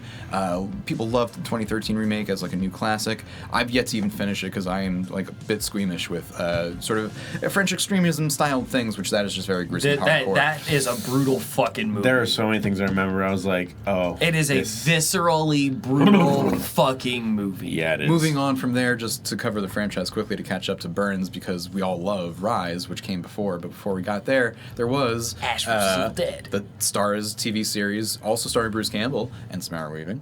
Ash vs. Evil Dead. And Lucy Lawless. And Lucy Lawless, which I really need to watch. I need to like track down how to watch that. I need to do that like so soon. She's naked in it. I'm It's also- great. I'm also going to do the 2013 before the end of summer. It's happening. It's on Pluto TV. But then in Ash vs. Evil Dead. 2023, 4? 23. 23. Another great year for horror, 23. We got Evil Dead Rise from Lee Cronin. And we all love it. I'm a big proponent of Evil Dead Rise. I just love the style. I love the pacing. I love the cast. I loved all of it. I just It's thought it made comedic in the evil- right ways. It's brutal when it needs to be. I'm fucked up. People hate me. Old heads hate me because I like a lot of like new shit, new versions of shit. I like The Last Jedi. I like fucking Evil Dead Rise a lot. It's like one of my favorites. Whatever. They kind of, in my opinion, did the 2013 thing of keeping it more straight, like harrowing, but like really sprinkled a lot of what I thought was effective dry humor. Yes. This I think makes almost the same exact like level of attempts and tone. It's mostly gruesome with like some sprinkled in. It was But the big humor swing and a com- whiff. The comedy Big comes off swing and a whiff for more me. slapstick than it does dry. Like, if it was dry humor, it would have hit better. But it was like, we got you. Moving on. And spoilers for when we get there, Lee Cronin, Rise director's next movie, The Mummy, I think you would think I would like, but I did not. And I thought it was almost more similar to Burns in that it like kind of misses the mark. Whereas Burns I thought was actually palatable for what it was. You know, I have different takes on Lee Cronin's The Mummy, but we'll get there when we get there. So Evil Dead Burns was, though, a lot of fun to be had. Especially in the action. I was so, like, smitten by the one-take teaser that, and then when we saw it in the film, I was just, like, blown away. The art of trailers is that I wasn't anticipating that. Like, the movie had me in a point where not at one point where it was like, when's that part gonna happen? Yeah. When's it gonna? And then it happened it happened and it slapped you in and the then you're like, fucking oh mouth. my, like, and it. That was cool. And I was like, chokeslammed you! Everything comes together at that point. I'm like, oh, this all makes sense. I love it. And like, Yeah. And out of context, like just one shot. Speaking of that cinematography. Oh, wait, and really quick, just again, because we want to welcome newbies, right? If you're unfamiliar, Evil Dead is basically like short story, just a person reads from the Book of the Dead, unleashes demons, a specific type known as Deadites who really feed on just like self-harm of like the hosts that they infect, and that's honestly all you kind And of they wanna love to inflict terror and chaos on this I was world. gonna say all that's you need to really know. important with It's this one. terror and chaos. That is all they fucking want. They're really like demons important. that feed on that more than anything else. I will say with the camera shots, I do have to shout this out because I loved finding this connection. The cinematographer, Philip Lozano, was also the cinematographer for Mads, I think this is the strongest aspect of the whole which Evil Dead. camera Was going on. Camera it work makes was so incredible. much sense because that Cool movie shots, cool I was shots. engaged with and like Yeah. with Good how action. Absolutely. Dynamic shit. Stunts were good. Camera work was good. I also Sebastian think brought a lot of fucking- his infested crew here. His the writer, Sebastian the Vinacek? sorry? Vinacek? Is that how we say his name? Sebastian Vanacek. Vanacek. I didn't know if we said his name yet. I did put the phonetics in parentheses because I was like, I'm not gonna fuck this up. But Sebastian, his writer Florent Bernard, his visual effects Thierry Onion, all from Infested. So he brought his crew over. Special effects went the fuck off. Like the practical effects and the The makeup. makeup. Oh. Jane O'Kane, who did 30s of Nights, who did Guardians of the Galaxy, Guns Akimbo. Oh no shit! Yeah, so Really it's quick. Also starring Samara Weaving. really quick. Because we're all friends here, right? So How much am I gonna hate you after this? No. This Did I is say what? something wrong? No. I'm sorry. I'm just interrupting because like you're bringing up like cast and makeup and stuff and whatever. It just the mommy from Rise, her name I forget is Allie. No, Tandy Wright.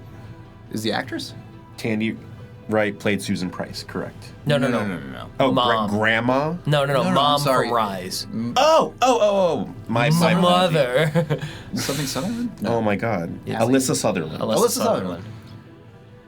just a very beautiful woman, both healthy and normal human, and you know what? Not too shabby as a deadite, right? Thea in Burns. Just like stop, guys. Stop. Don't do this to me. Don't make me Quit sexing up the Deadites. That's what I'm saying. okay. Quit That's what I'm saying. sexing them up. Stop it. I don't need that complication. Sexing them up. Oh, okay. I joke. Yeah. I just like Okay. No, Thea was fucking. You want to talk about? Oh, but you wanna talk her, about- wait, her and then the lead, whose name, just both awesome. Oh my God, yeah. Fantastic performances, That's truly. it, that's All, it. all Suhaila like Yacoub. male gaze jokes Yeah, aside. she was fucking awesome. She was Both in of them were climax. like hardcore Really? kick-ass jokes. Oh. Yeah, that makes Yes. sense. Well, Gaspar Noé knows what's her name. Yes, absolutely. What is it with, Ah, what is it Sebastian, with this Vivier, room guys, and bravo. people doing French accents recently? Oh, it's irresistible. Jesus Christ. I need a cigar. Yeah. I'm in hell. Oh, I'm sorry. Je suis hell. You think the Americans will buy water from a bottle? The angry mustache. I have the mustache. That makes me- Motherfucker, I just got angry mustached again on a different show. Fuck me. Okay. Back to the accolades. I can't so wait sorry. to I can't wait to splice the two things side to side. Back to the accolades at hand. Yes, he brings over his friends from Infested. The group we already talked about. Suhaila, who was in Climax. Tandy Wright, who plays the matriarch of the Price family, who was in Pearl. Really cool. Yeah, she was in Pearl. Pearl? Not X. Pearl. Correct. Okay. Pearl. Other things. I think. Other things.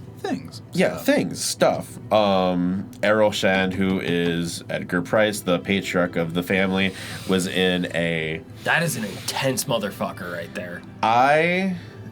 Yeah, that dude was. He was hard. intense. Hard motherfucker. There was some brutal shit that they did with that guy. That man worked on the farm his whole life and never spoke a word of it. You know what I mean? Like Yeah. that was Such a repressed man. wound tight is what Oh no, I'd say. he shows us. But anyway, so And listen. a lot of cast, a lot of cool stuff. Yeah. What did you think of them? Oh, never mind. What? Just gonna ask your take. I forgot you haven't seen it, right? I haven't seen The Mummy. All right. Okay. Yeah. So then, okay. So we then, can go into this. So then, give us what was your feel on all the proceedings? Okay, so I had to put. We all like the camera. We I all had like to put. the cast. I had to put bullet points because there's a lot of back and forth. I really want to give. Precisely 3 of them. Right here. 3 what? You said bullet points. I said 3 of them. Right here. I think I have like 4 or 5. So Fights with a gun. Rough. So okay. Gnarly. In parentheses it says "Don't kill me," and I phrase this the way it is. The dog death could have been worse. Thank God it wasn't. I'm mad that it happened, and I'm mad Upset? that they made us like, live this in movie it. loses points for that. Yeah. Honestly. For sure. So However, unnecessary. trailer given to me, the dog was already a deadite. I assumed the dog was going to die.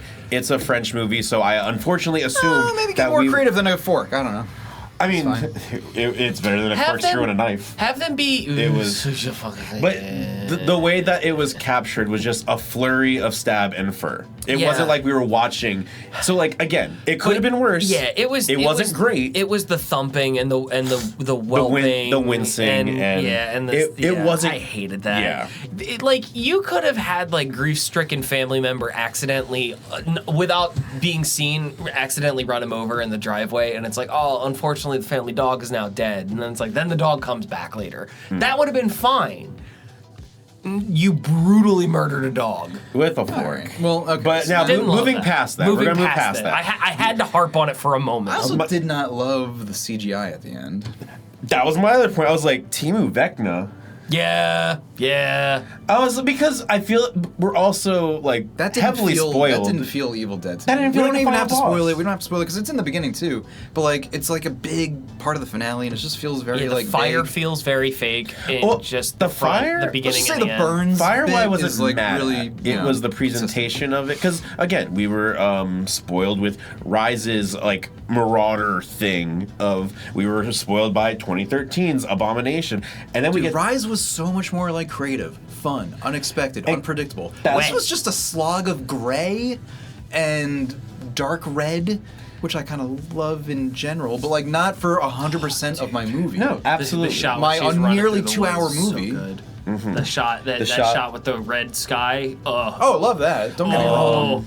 Oh, That was remarkable. Everything else feels like gray scale, smattering, mud. I was not into it.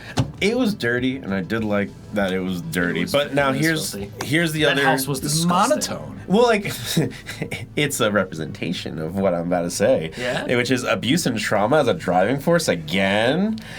But then my counterpoint is a lot of the modern Evil Deads involve family trauma and family. They always have. Yeah. Yeah. So like, I think there's I feel like this was a little. That's Army not of, the, that's Army not of the Darkness problem. is the only one that didn't tackle that. And that's not even the issue. Like, go after families, fine. But like, whatever. I mean, just But it's the way that it was, because like, you know, this is the first time we've had marital abuse. So here's the thing. I think I liked Rise because even when it was going after kids, A, they were adolescents for the most part. And also, like, I was getting worried in that when we were in theaters watching Rise. I was like, man, I don't think they're gonna fucking, but they could kill a kid in this. I don't know. they kill teens. Like, they Yeah. kill young people. And I could kind of vibe with it a little bit, weird as that is to say, in a movie because, like, it unfolds through, like, I don't know, like, interesting plot and unpredictable turns. And, like, it's based in, like, character traits that we learn about their, like, resourcefulness or curiosity or determination or whatever. And, like, it all played into the gruesomeness. Whereas this was just like a fuck you, I'm gonna body slam your shit into the middle of the dinner table. And, like, I'm fine with that. But, like, they made such a meal of it that didn't deserve to be, like, this is a snack and they wanted it to be a 7-course, banquet. Are you saying that there didn't need to be 3 minutes of a woman making out with a man who had no face? I honestly took that better than I did, like, most other shit. Disgusting. Yeah, no, that was. Hey, it was. that's what happens when you don't know how to Hey. connect with your Well, so that's partner. that's what blows. That's really what blows my mind about. It blowed like, his mind No too. shame, no repression. Come on. No, the Kiss her like that more often. Spit in her mouth. Let's go. That was. You haven't kissed me in a long. We're all like sinners. yeah.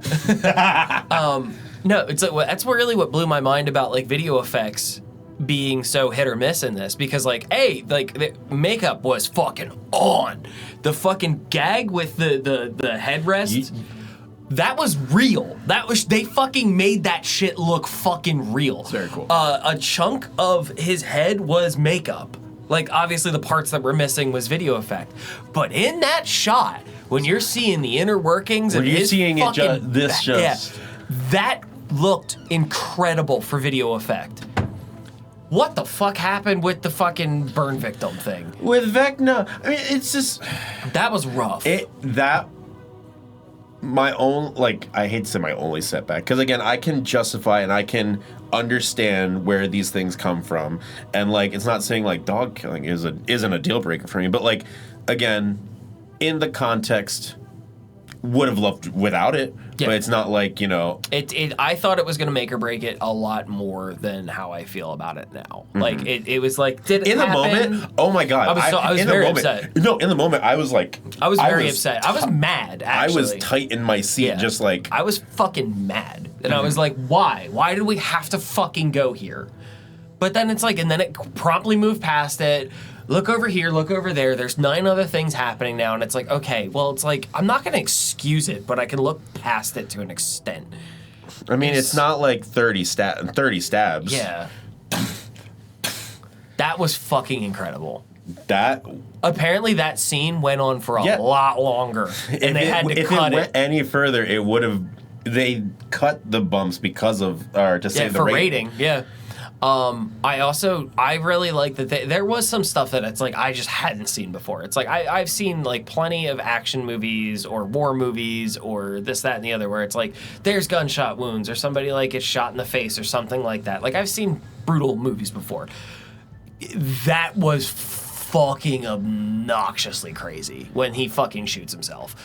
It was. But I never saw it before. I was Well, like, Jesus. And I ate that up because I'm like, the dad, it wants you to feel like fucked. And it's like, I'm your dad and I'm going to show Yeah. you how fucked this night's going to be. Yeah. And then I also really, as fucked as it was, I really liked the scene with the dishwasher door because Someone called it Chekhov's dishwasher. yes. Who just leaves a dishwasher open like that? I don't know. Ask Final Destination. Yeah, asks the movie Stitches about the clown that dies. Yeah. But like when he first lands that blow and you see her nose in her face, I was like, I've never seen that before. Longlegs was fucking great when Nick Cage did it, and it was like, again, that was something fresh. Like, I'd never seen somebody's face break like that. Yeah. I've never seen anybody's face break like that either. That was fucking insanity. And the fact that that was all practical. Like, I mean, video effects for the nose, like on For the close-up sure. shops. But, But, like, Jesus. There were so many scenes of just like, I think we love the dishwasher scene because we all saw Gallagher stand-up specials on Comedy Central. Yes! Yeah, okay, right? That's why we were all like, because again, I swear I don't like brutality. But that shit was so cool. the guy that smacked. Well, I know her. he's the watermelon, dude, but I never Yeah. I know all of them. You've seen it on So- American Dad, so you're good. My last note, and this is something I want to open up to you guys specifically about the post-credit scene. Two things. Okay, yeah. Okay, we're there's going to get into it? The end. Yeah, so we 'cause there's the we fake got out. to the Not the end. mid-credits, We get to the mid-credit, which that's Nothing. another thing. It's whatever, that's nothing. I'm gonna pull that, and we're gonna talk about that very Legless shortly. Granny? But it's important. Yeah, okay. So, the last thing we see, Mommy's back. Opinion on the mirror dimension. Boo. What? The what? The what? The what? All right, so here's my thoughts on this. So okay, in the post-credit sequence, Mommy, like the voice Oh, is heard. right, well, yeah. She appears in the mirror, But then she also... and then she appears behind her. Yeah. Yes. Deadites are like spirits. They are spirits that can move about, Right. and they also have their own shape and form. They just possess people, take their form, and alter their form. So in Evil Dead 1, this is what I'm going to be like. I'm actually... I needed to shoot this one directly This is what I'm at here you. for. We're 95 minutes in. Let's do it. All right, This is what I need. Go off, I need Kane. to shoot this one directly All right, at you because yeah. you will know what I'm All talking right, so about. in Evil Dead 1 and 2, it is very expressly shown that there are times when they, like, the Deadites will just be an environmental issue. Like, think of Evil Dead 2 with the cabin scene when everything starts laughing and moving around sure, and sure, stuff. sure. In Love Evil that. Dead 1, Ash looks at himself in the mirror and is like, "You're losing your mind." And then he, like, pops out of the mirror and goes, "You Yeah. are losing your mind." Yeah. And then there in Evil Dead 2 as well, he goes and looks at himself in the mirror again, and the mirror becomes water. And it's like, what the fuck is happening? So I don't believe in mirror dimension. I don't believe in that. I believe in Deadites being able to use the environment to cause havoc and terror. Well, and also... but like, not as like a means portal? of communication of sort. Because I only ask this because she appears after the. Like she's in the mirror. They both tap. No, she was going to appear regardless. Okay. I think she was going to appear regardless. There was no, she brought her forth. I also Don't they think mirrors are that... portals, though? Huh? So, like, now that there's a whole... Like, In Evil Dead, I mean. No, okay. Yeah. Okay, but so even in... Okay, Yeah, so I'm wait, talking wait, about in Evil Dead lore. in historical lore and spirituality, mirrors are portals. Because I thought everything you were saying... But I thought everything you were saying kind of, like, was, like, evidence for the in-universe, in-movie thing. No. Being, like, that there are at least, like... There's a canon There are at least to- gateway points, No, I don't think that they're gateway points. I feel Why like don't you like that, they though? are an environmental thing that they can use to cause terror. Why don't you like the gateway portal I don't idea? like the idea of being able to pull them through a portal because, like, I just don't think it makes sense for the lore. Because the idea is You that need the incantation of some sort. yeah, like Kandarian demons exist. They are just around and floating through, or they're buried beneath the ground deep. I'm just a simple country lawyer. But Did you say extra crispy recipe? if you know, a Deadite had already been called forth through an incantation and possessed a human, like, could they not also kind of like carte blanche their way through some, you know, portals or gateways?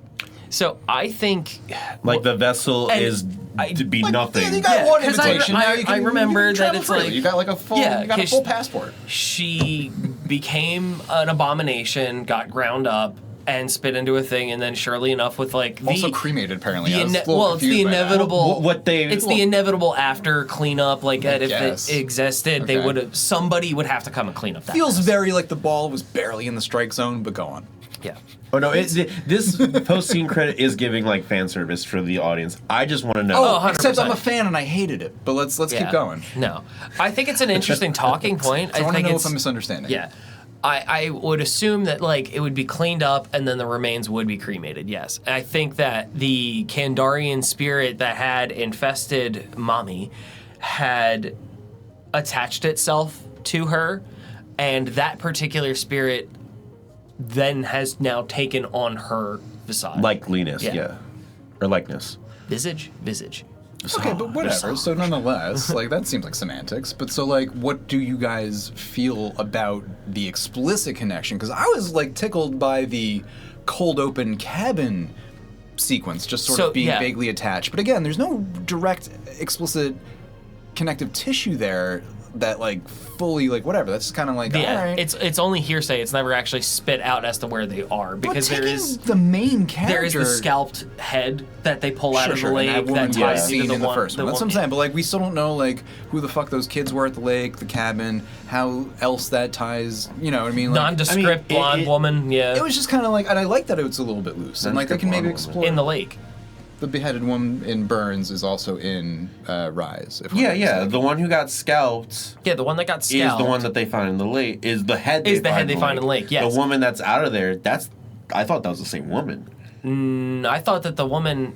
No. Because she doesn't leave at her title card. She's done All right. No. Yeah, it's No. just like cold open. No. until the end where you see that that's where. Yeah. The okay. car crash. Okay, hold on. So- I'm getting my timeline mixed up because I forgot that was flash forward. Yes. And then Evil Dead Rise happens. At the end of that, the Kandarian spirit then takes on the blonde woman who then goes to the cabin. So in reality, Got the it. events of the apartment happen first. Yes.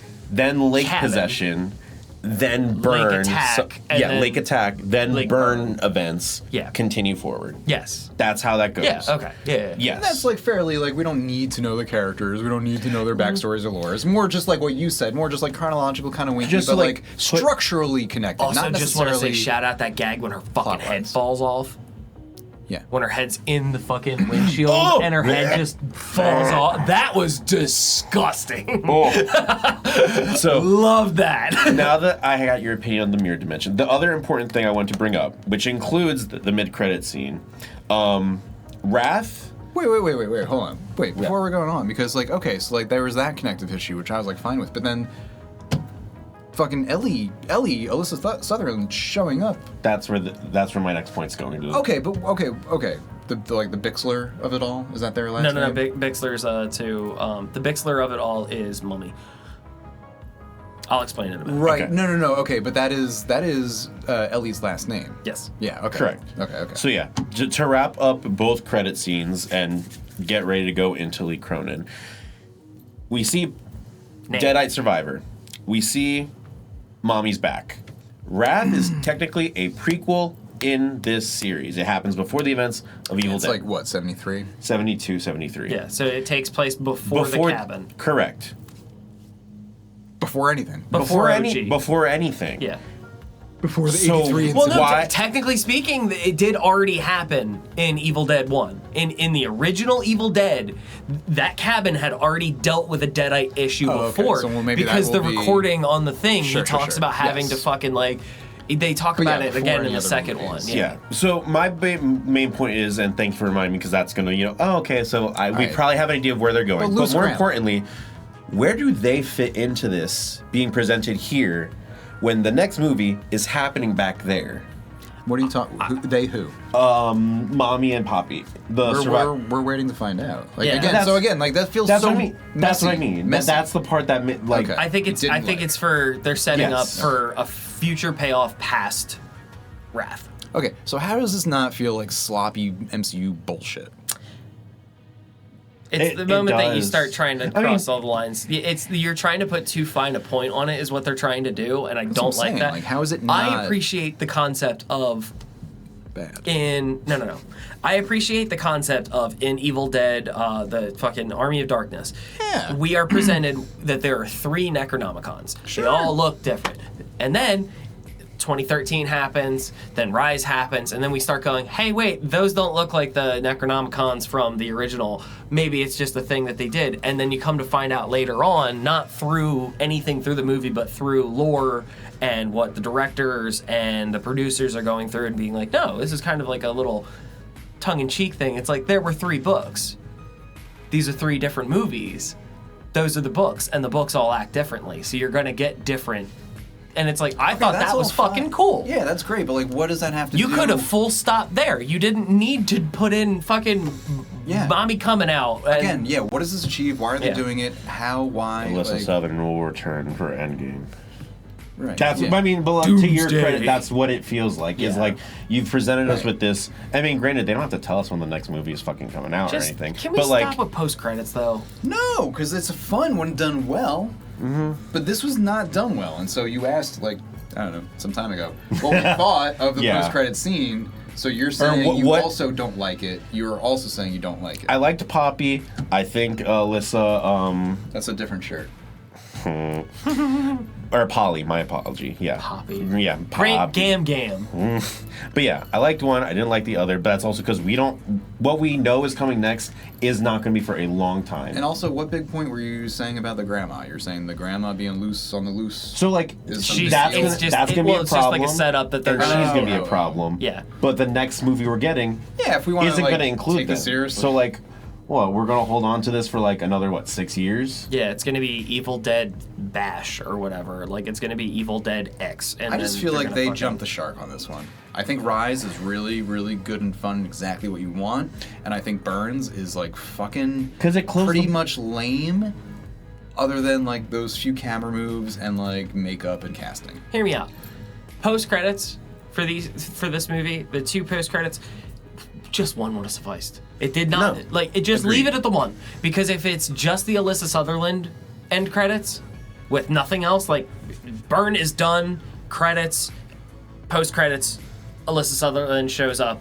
Bah, that's tongue in cheek. Cool. Yeah. That's campy. We know whatever. Polly escaped. Yeah, it's a little wink. But like the fact that we had to show the fucking grandmother, Like it's we know what she's gonna do. the double down was dumb. Yeah. You didn't have to show us. We just know. We know. We know what's gonna happen with her. But yeah. Thank you for enjoying or humoring my points. I was just very curious about how you guys thought how that would work with where the hell we are in the timeline. It was Still excited for a It was, Wrath. I was still excited for Wrath. But, I'm like- excited for any Evil Dead movie. Are you kidding me? Absolutely. I just hope they like, I don't know, tighten it up. I mean, Who's directing? Francis Gallupi? I'm so sorry for butchering Has he their name. done anything prior that we would be? The Last Stop in Yuma County. Oh right, which is on our watch lists. That's it. Okay. Are there any cast names that are attached to it that we're interested in, or None that I can think of immediately. Like Charlotte Hope was in The Nun. Jessica McNamee was in Mortal Kombat 2 and The Meg. Evil Dead 1 and 2 are like, 80s movies technically, but like they're super indie, they're super early 80s, like they Yeah. feel 70s, a lot you know? of big hair, flannel, 70s cars. Like I'm excited to go back to a 70s aesthetic with Evil Dead, but yeah. Wait a minute! I just realized something. Byrne didn't have the fucking Buick in it. Anywhere? They went to where was that like construction site at the end? I don't remember. It may have been there. I don't want to be like it definitely wasn't there. Well, no, 'cause but there were, I like- don't remember There were, seeing like, the Buick. limos. There were limos from like the airport to the mansion or whatever that was. Yeah, the car could have been on the property rotting near the house, but I don't remember seeing the famous Evil Dead Buick. One more thing, this movie drops the ball on. Yuck! I also just like, okay, you I did like the mentioned- chainsaw fake out. I thought that was cute too. Like that had like That's a like, wink and a nod. That's and how that you was fucking fun do that. camera bits. Like I Yeah. chuckled. Like I chuckled at a lot of parts. It just didn't like amount to much. But also, early on, I was gonna say something else that like kind of showed me like I wasn't gonna dig this. Nah, I can't remember. It doesn't matter now. Moving on. It's fine. It'll come back to you on Yeah. the wall. No, well, But no, we're coming 'cause, I back mean, around to Lee Cronin again, I guess. Yes. Yeah. Yeah, we should try to wrap up. And We had a lot of movies to kind of cover. Some Well, and there's just a lot of connective tissue with Rise, Burns, and Lee Cronin's The Mummy. And so it's let's all finally get into it. sticky, stretchy, and peels right off. Hell yeah. All right, so just again to like enter the labyrinth of the production of Lee Cronin's The Mummy, which everyone made fun of because no one in the like larger audience outside of the basement really knew who Lee Cronin was. Like we did because we love Rise, but that's pretty much it. He had only ever done this one other Irish folk horror feature, the I don't know, the boy in the ground or the hole in the ground, right? Hole in the ground. Yeah. Which I still yet to see. It's supposed to be pretty fine. So whatever. He comes out with Lee Cronin's The Mummy, and everyone's like, why did we Lee Cronin this? Who is Lee Cronin? Doesn't matter. Anyway, we're watching, and it turns out there's like nary a mummy to be seen in this mummy movie. Which You is me see being, a mummy. This is me being You superfluous and bratty. see a mummy. But like, there's a mummy in the beginning. Yes. And then it's mostly just an Evil Dead child possession movie for the, I don't know, 100 or so minutes that make up the middle. Well, no, it's child abduction and then Evil Dead movie. Among, other things, and whatever. Like, there's good and bad to it, but like, honestly, We did get whole... a redemption though for the shitty boyfriend from. Well, before we get into like plot details, like, I was not a fan. So anyway, what happens is in Lee Cronin's The Mummy, it does present as a mummy movie. All right, like we open up in Egypt and we see a family being like overtaken by the mummy that they're in care, like taken care of or whatever. All right, shit goes off, boom, credits, pow. All right, we're getting started now with our family, which, News reporter man. News reporter man, it's the same dude, Nurse I forget his mom. name, who is Midsommar. the leading shitty Shithead. boyfriend in Yeah. Midsommar. And he's married to Jack a woman, Rayner. Jack Rayner, I'm gonna shit talk Jack Rayner soon, God bless him, but we'll get there. Whatever, he's dad, she's mom. Acting wise. She's but like, we're just casting wise, whatever. Then like the mom is a nurse, doesn't matter. They have a couple kids. She's pregnant. That'll come into play later because we're gonna do a time jump after the daughter in this new family. Essentially gets like cursed by the woman from the cold open, who is a magician and like is like giving her candy, whatever, it doesn't matter. So this little girl gets infested with a curse. She, becomes what would be a mummy, but you don't really know it or see it because she essentially is written off as like child abduction, and the family fucks off. Because what are you gonna do? Look for your that kid? You're telling this story with Joe-colored glasses right now, and it's all fucking dumb. And she's a magician. It's like, she's not a magician. That is Joe. literally the word they use. That is literally the word, the title. They don't call her wizard. They don't call her a sorceress. They don't call her a priestess. They call her a magician. I wonder if I can. Magicians existed before they wore hats like that. I wonder what was her. Because now that you say magician, I'm just like, she's just like fucking pulling rabbits out of a hat, and she's like, "Come on, John, you there in the audience up here." She's pulling hooks out of her husband's jaws, which I'm Yes, doing. she was. I'm crying. But so actually whatever. remember as the Time magician. jump 8 years. The family's not doing as well as they thought they were going to be doing. They're in New Mexico. Living with grandma. There's honestly it's hard to, it doesn't, like, I shouldn't even waste time kind of going back and forth with the plot. Truly, if you watch the Ryan George pitch meeting video, it does the trick kinda in a covers much it all, yeah. better way with all the back and forth with the planes that, like, some of them are carrying cursed sarcophaguses and drop into the ground. But then when they get shipped to their New Mexico home, the plane ride is fine. So, whatever. Sometimes planes drop when they're carrying a cursed sarcophagus, and sometimes they don't. Anyway, little cursed mummy girl. Wait, the sarcophagus never got shipped to New Mexico. How did? Oh, okay. I'm sorry, but the mummy girl does. Yes. So I guess maybe that's Yeah, it's on the, me. it's the I'm cursed sorry. sarcophagus is the The issue. coffin, not the mummy lady girl. Fine. Mummy lady girl.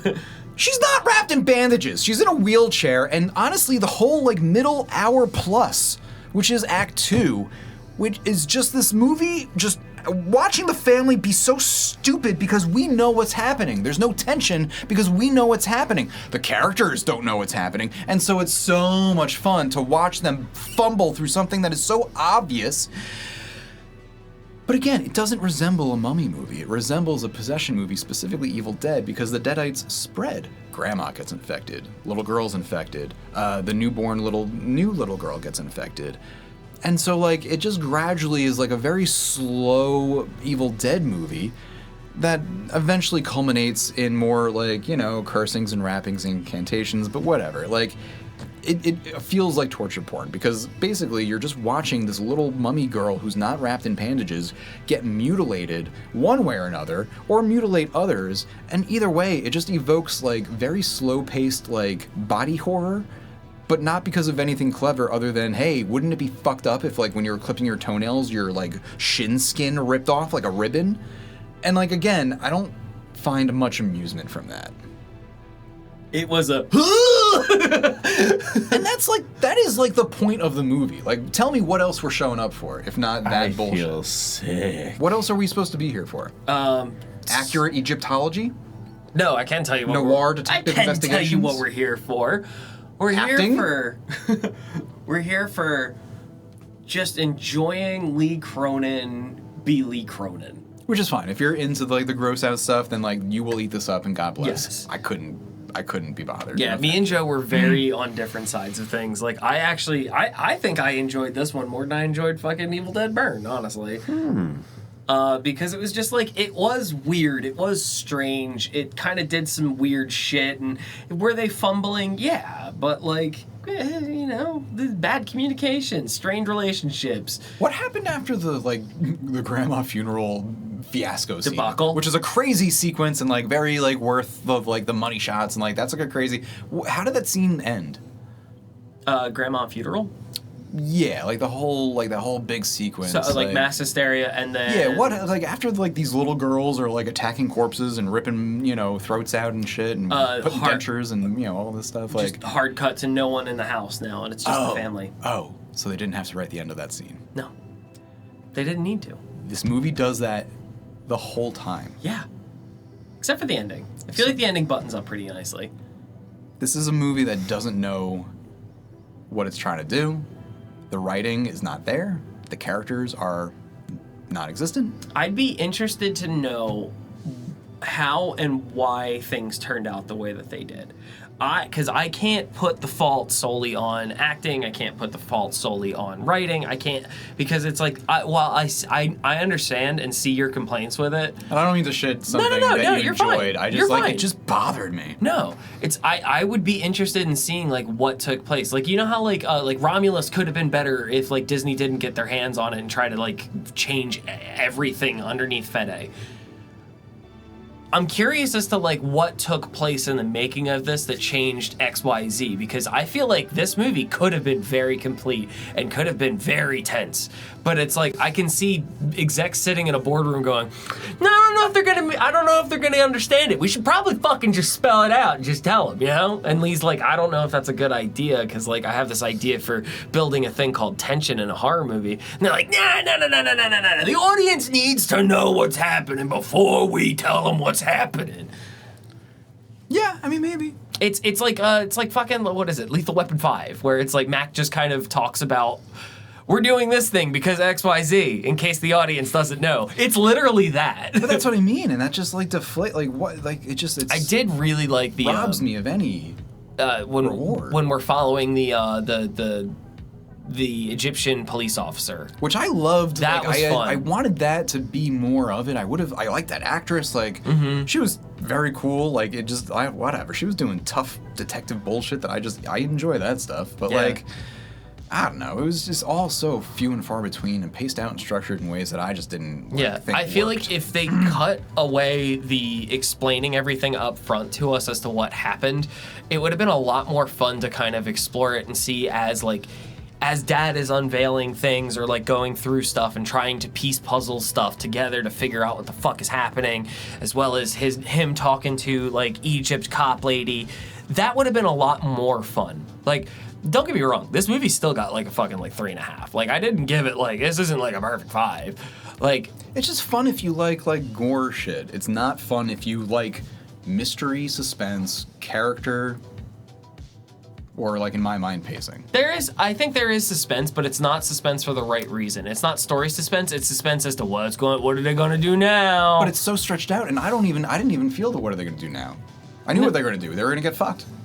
Yeah, no. I knew what this mean movie it was more so here for, you to know be what I mean? Like- more descriptive. I think. What are they gonna do now? As in, like, well, they just tore fucking skin off. What's the next thing on the I see. menu? Gotcha, Like, that's kind of really what it was. And it was like I had fun because it was a lot of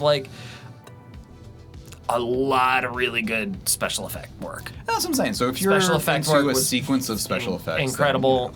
Yeah, because like her makeup was horrendous. Like I loved it. It was so jarring and strange and something I'd never seen before. It just this kind of hit me as far as like this hit me closer to feeling like the what was the fucking Exorcist movie with the two girls? Oh, The one that just came out. Believer? Yeah, Believer. It kind of hit like that meets like a shittier version of Possession from 2006.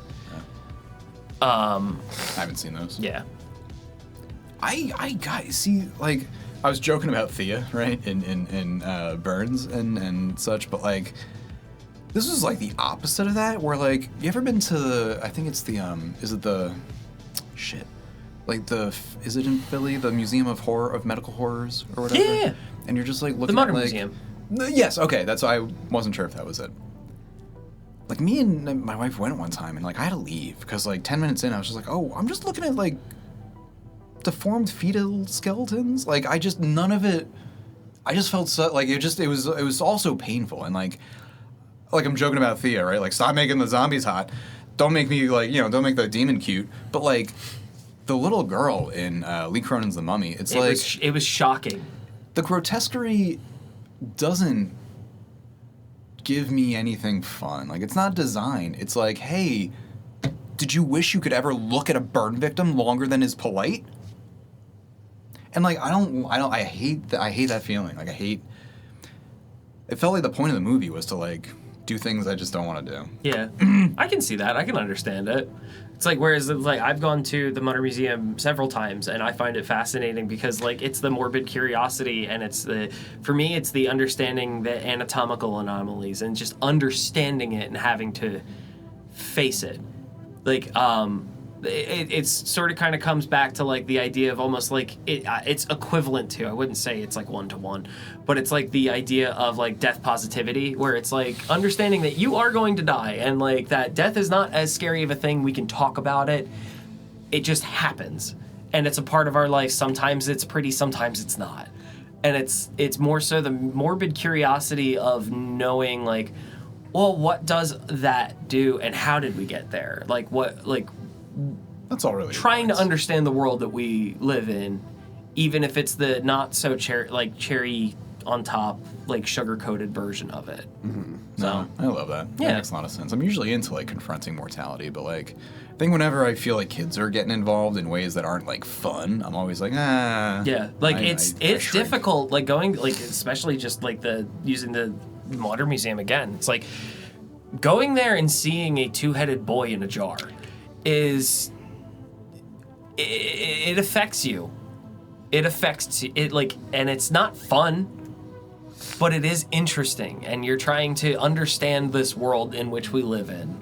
And I think that is ultimately what I feel that Lee Cronin tries to do with exploring these realms of horrible, horrible things to see on screen. That's kind of what we go through with horror, is just seeing the worst and trying to understand it. Not to martyr it, not to make it the best thing ever, not to put it on a pedestal and be like, this is fun, this is great, but just understanding. I don't know. General ways. I might be digging too far into it. No, because it is, I think, very valuable and useful to like defang like a funeral. Like this movie could be super helpful for kids. You know what I mean? Going through grief and like are afraid to like maybe go to a funeral, and like maybe if I don't know, a 12-year-old sees this, it could hit them right where they like, some of the intimidation of a wake could be taken away or something like that. I don't know. There's certainly value, I think. If you're to 12 it. years old, do not watch this movie. What kind of 12 years have you had leading up?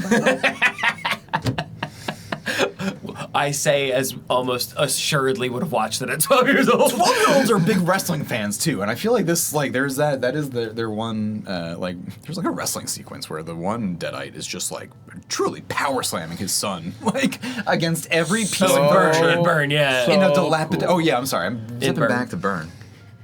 Regardless. Yeah, Burn had the better of the funeral scenes. Although in Lee Cronin's, like, that Don't grandma, worry, their that construction's gonna stop. That was good humor. That was good humor, but it was also Oh like my we're God. sucking the air out of the room though, because it's like, all right, well, like, what are we doing here? That was almost too far, because I was just like, no one would put up with that. Also, isn't this like a fairly wealthy family or some shit? I was so like, I was on like 100 different levels with that, because I was like, what is these? They're brothers? I thought they were cousins, if that. Like, I thought they were friends. Turns Wait, out they're didn't brothers. Burn also like kill a child too? No, with At mommy. the end, yeah. At the end, yeah, okay. But yeah, no, just bopping back to Burns, like, I was just so confused by, like, I was like, okay, this dude's like a club owner, restaurateur, and his apparent little brother is a professional cuck. Sorry, writer? Oh, no. Also, that being said, too, I have to correct what I just said. In Lee Cronin's The Mummy, there is no dead child. Wait, no. Yeah, child does not die in that. I thought In The Mummy? Yeah, in The Mummy. Yeah, I guess, eventually. Like we said, it's possession. No, at the end, by the end, you're right. It's possession, yeah. And but that's the other thing. Like, I should have worn my super easy, barely an inconvenience shirt. For as often as they can, like, transfer this spirit, like, sometimes it's an issue, other times it's not at all. Like, you can just go into the cold open of that. Like, is it awake yet? Why'd you open the lid? Like, I don't know. It just, none of it made any kind of sense to, I was like, what is the point? And it seemed like the point was just to, like, rip that girl's toe off. You know what I mean? Like, and I'm just like, that's not No, the worth goal it for was me. to steal grandmom's dentures. I laughed heartily at that one. That was one where I was like, ha ha! You'll enjoy that. You will enjoy that. That, also, What is great with kid grandmas jokes. losing their teeth? That little girl was like, I think, just so funny and so good. She was great. Really good. She was great. I didn't love the little brother. I thought the other little Rat-faced girl was cunt. fine. Hilarious. Oh, also fun little connections I here. saw that. Yeah. So the teacher that plays the teacher, the actress that plays the little girl's teacher in school, played Beth in Ellie's sister in Rise, and in Lee Cronin's The Mummy. Are you ready for this? The dad goes to a college to go talk about Egyptian hieroglyphics or some shit, and the doctor that he speaks to is Dr. Bixler. Dr. Bixler. Who is the... Yes, who is the... presumably related in some Down the fashion. line, yeah. Father. Could be. His dad was never in Rise, and so he could have just have been in The Mummy the whole time, apparently. Which would make sense if he was like, oh yeah, I'm a collegiate professor in archaeology, and my two daughters are fuck-ups. Yeah. One of them's a tattoo artist, the other one's a groupie. Yeah. Not a groupie. A guitar tech. I love that movie. But again, too much connective tissue. Why are you doing this? What MCU endgame is Lee Cronin et al. Trying to accomplish? I think he's just having fun. Genuinely, I think he's just having fun. Because I think I can see Sam sitting down with people and being like, listen, giving you the keys, man. I like the stuff you do.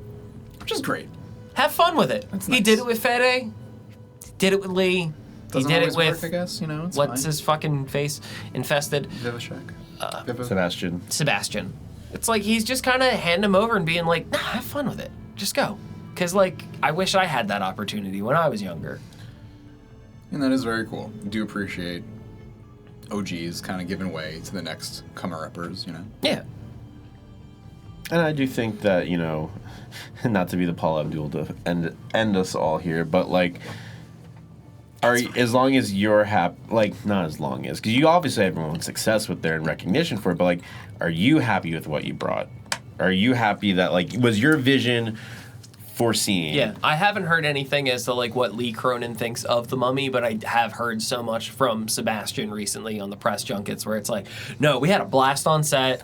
Oh, yeah. I had so much fun making this movie. The behind the scenes, like everyone's like laughing, having a good time. Which Like, I was so, my heart, I was so happy to see that such a misery-filled movie. Everybody was having a great time behind the scenes. It was the same thing as like that brought us back with Bring Her Back, is that it was like everybody behind the scenes was so happy. It was very light. yes, it's a very tough subject, but the community, like, hey, we're good. Yeah. Directors, handle your miseries on the screen and pat it Not out on with set. good stuff on the set. Be good peoples. I think that does it for our summer so far roundup of 2026. I think that does close us up pretty well. Our next roundup is going to be an interesting one because we're going to hit a bit of a dry spell into fall, and then hit with a lot of bangers. it's going to be August is a heavy. little August dry, has yeah. August has some. miasma. Yeah, August has some. September has some. September has November a has bunch. some. Resident Evil. So I was actually going to run down, like, so I still am curious about Mother Mary. We still need to watch Hokum. Oh, Mother Mary. We're all, I think, seated for her private hell. At least I think Glenn and I certainly are. I don't know. I've into been that, Sophie you- Thatcher. Sophie Thatcher, and it's soaked in neon. Hell yeah. Buddy with another leading lady that we love from The Penguin and other things that are very good. But that looks really cool. You mentioned Camp Miasma. That takes us through August. And then in September, there is Onslaught, Resident Evil, Victorian Psycho. Clayface. Second? Clayface. Clayface is October, along with Other Oh, Mommy, it got and then moved. eventually at the end of the year we'll have Hope, and of course Werewolf. Werewolf. Definitely a lot of things to take us through the rest of the year that we're excited for, that you can look forward to us discussing and pulling apart. And we will be here yapping about them. You know where to find us. But in case you don't, I'm going to tell you in a second. That's going to be it for us at the podcast downstairs. We hope you had as much fun as we did. You can catch up on previous episodes on YouTube or wherever you get your podcasts from. Our previous episode is a really cool show and tell that you should go check out because Joe totally nerds out in a way that we love to see. You can also find us on TikTok and Instagram. Be sure to like, comment, subscribe, follow. Let us know your thoughts on Lee Cronin's The Mummy, Evil Dead Burn, Exit 8, Forbidden Fruits, Redux. Redux. Carolina. There are so many goddamn movies we talked covered about a today. lot. It's a long one. It's a Faces good one. of Death. We're packed. Ooh, yeah. You know who doesn't have a face of death? He's got a face of love and warmth. Our producer, Don. So much love and warmth. We want to say thank you to our producer and tech wizard, Don, as well as Not Great Entertainment for all the help setting up the pod. Take care of yourselves. Don't read from the book. And until next time, stay out of the basement.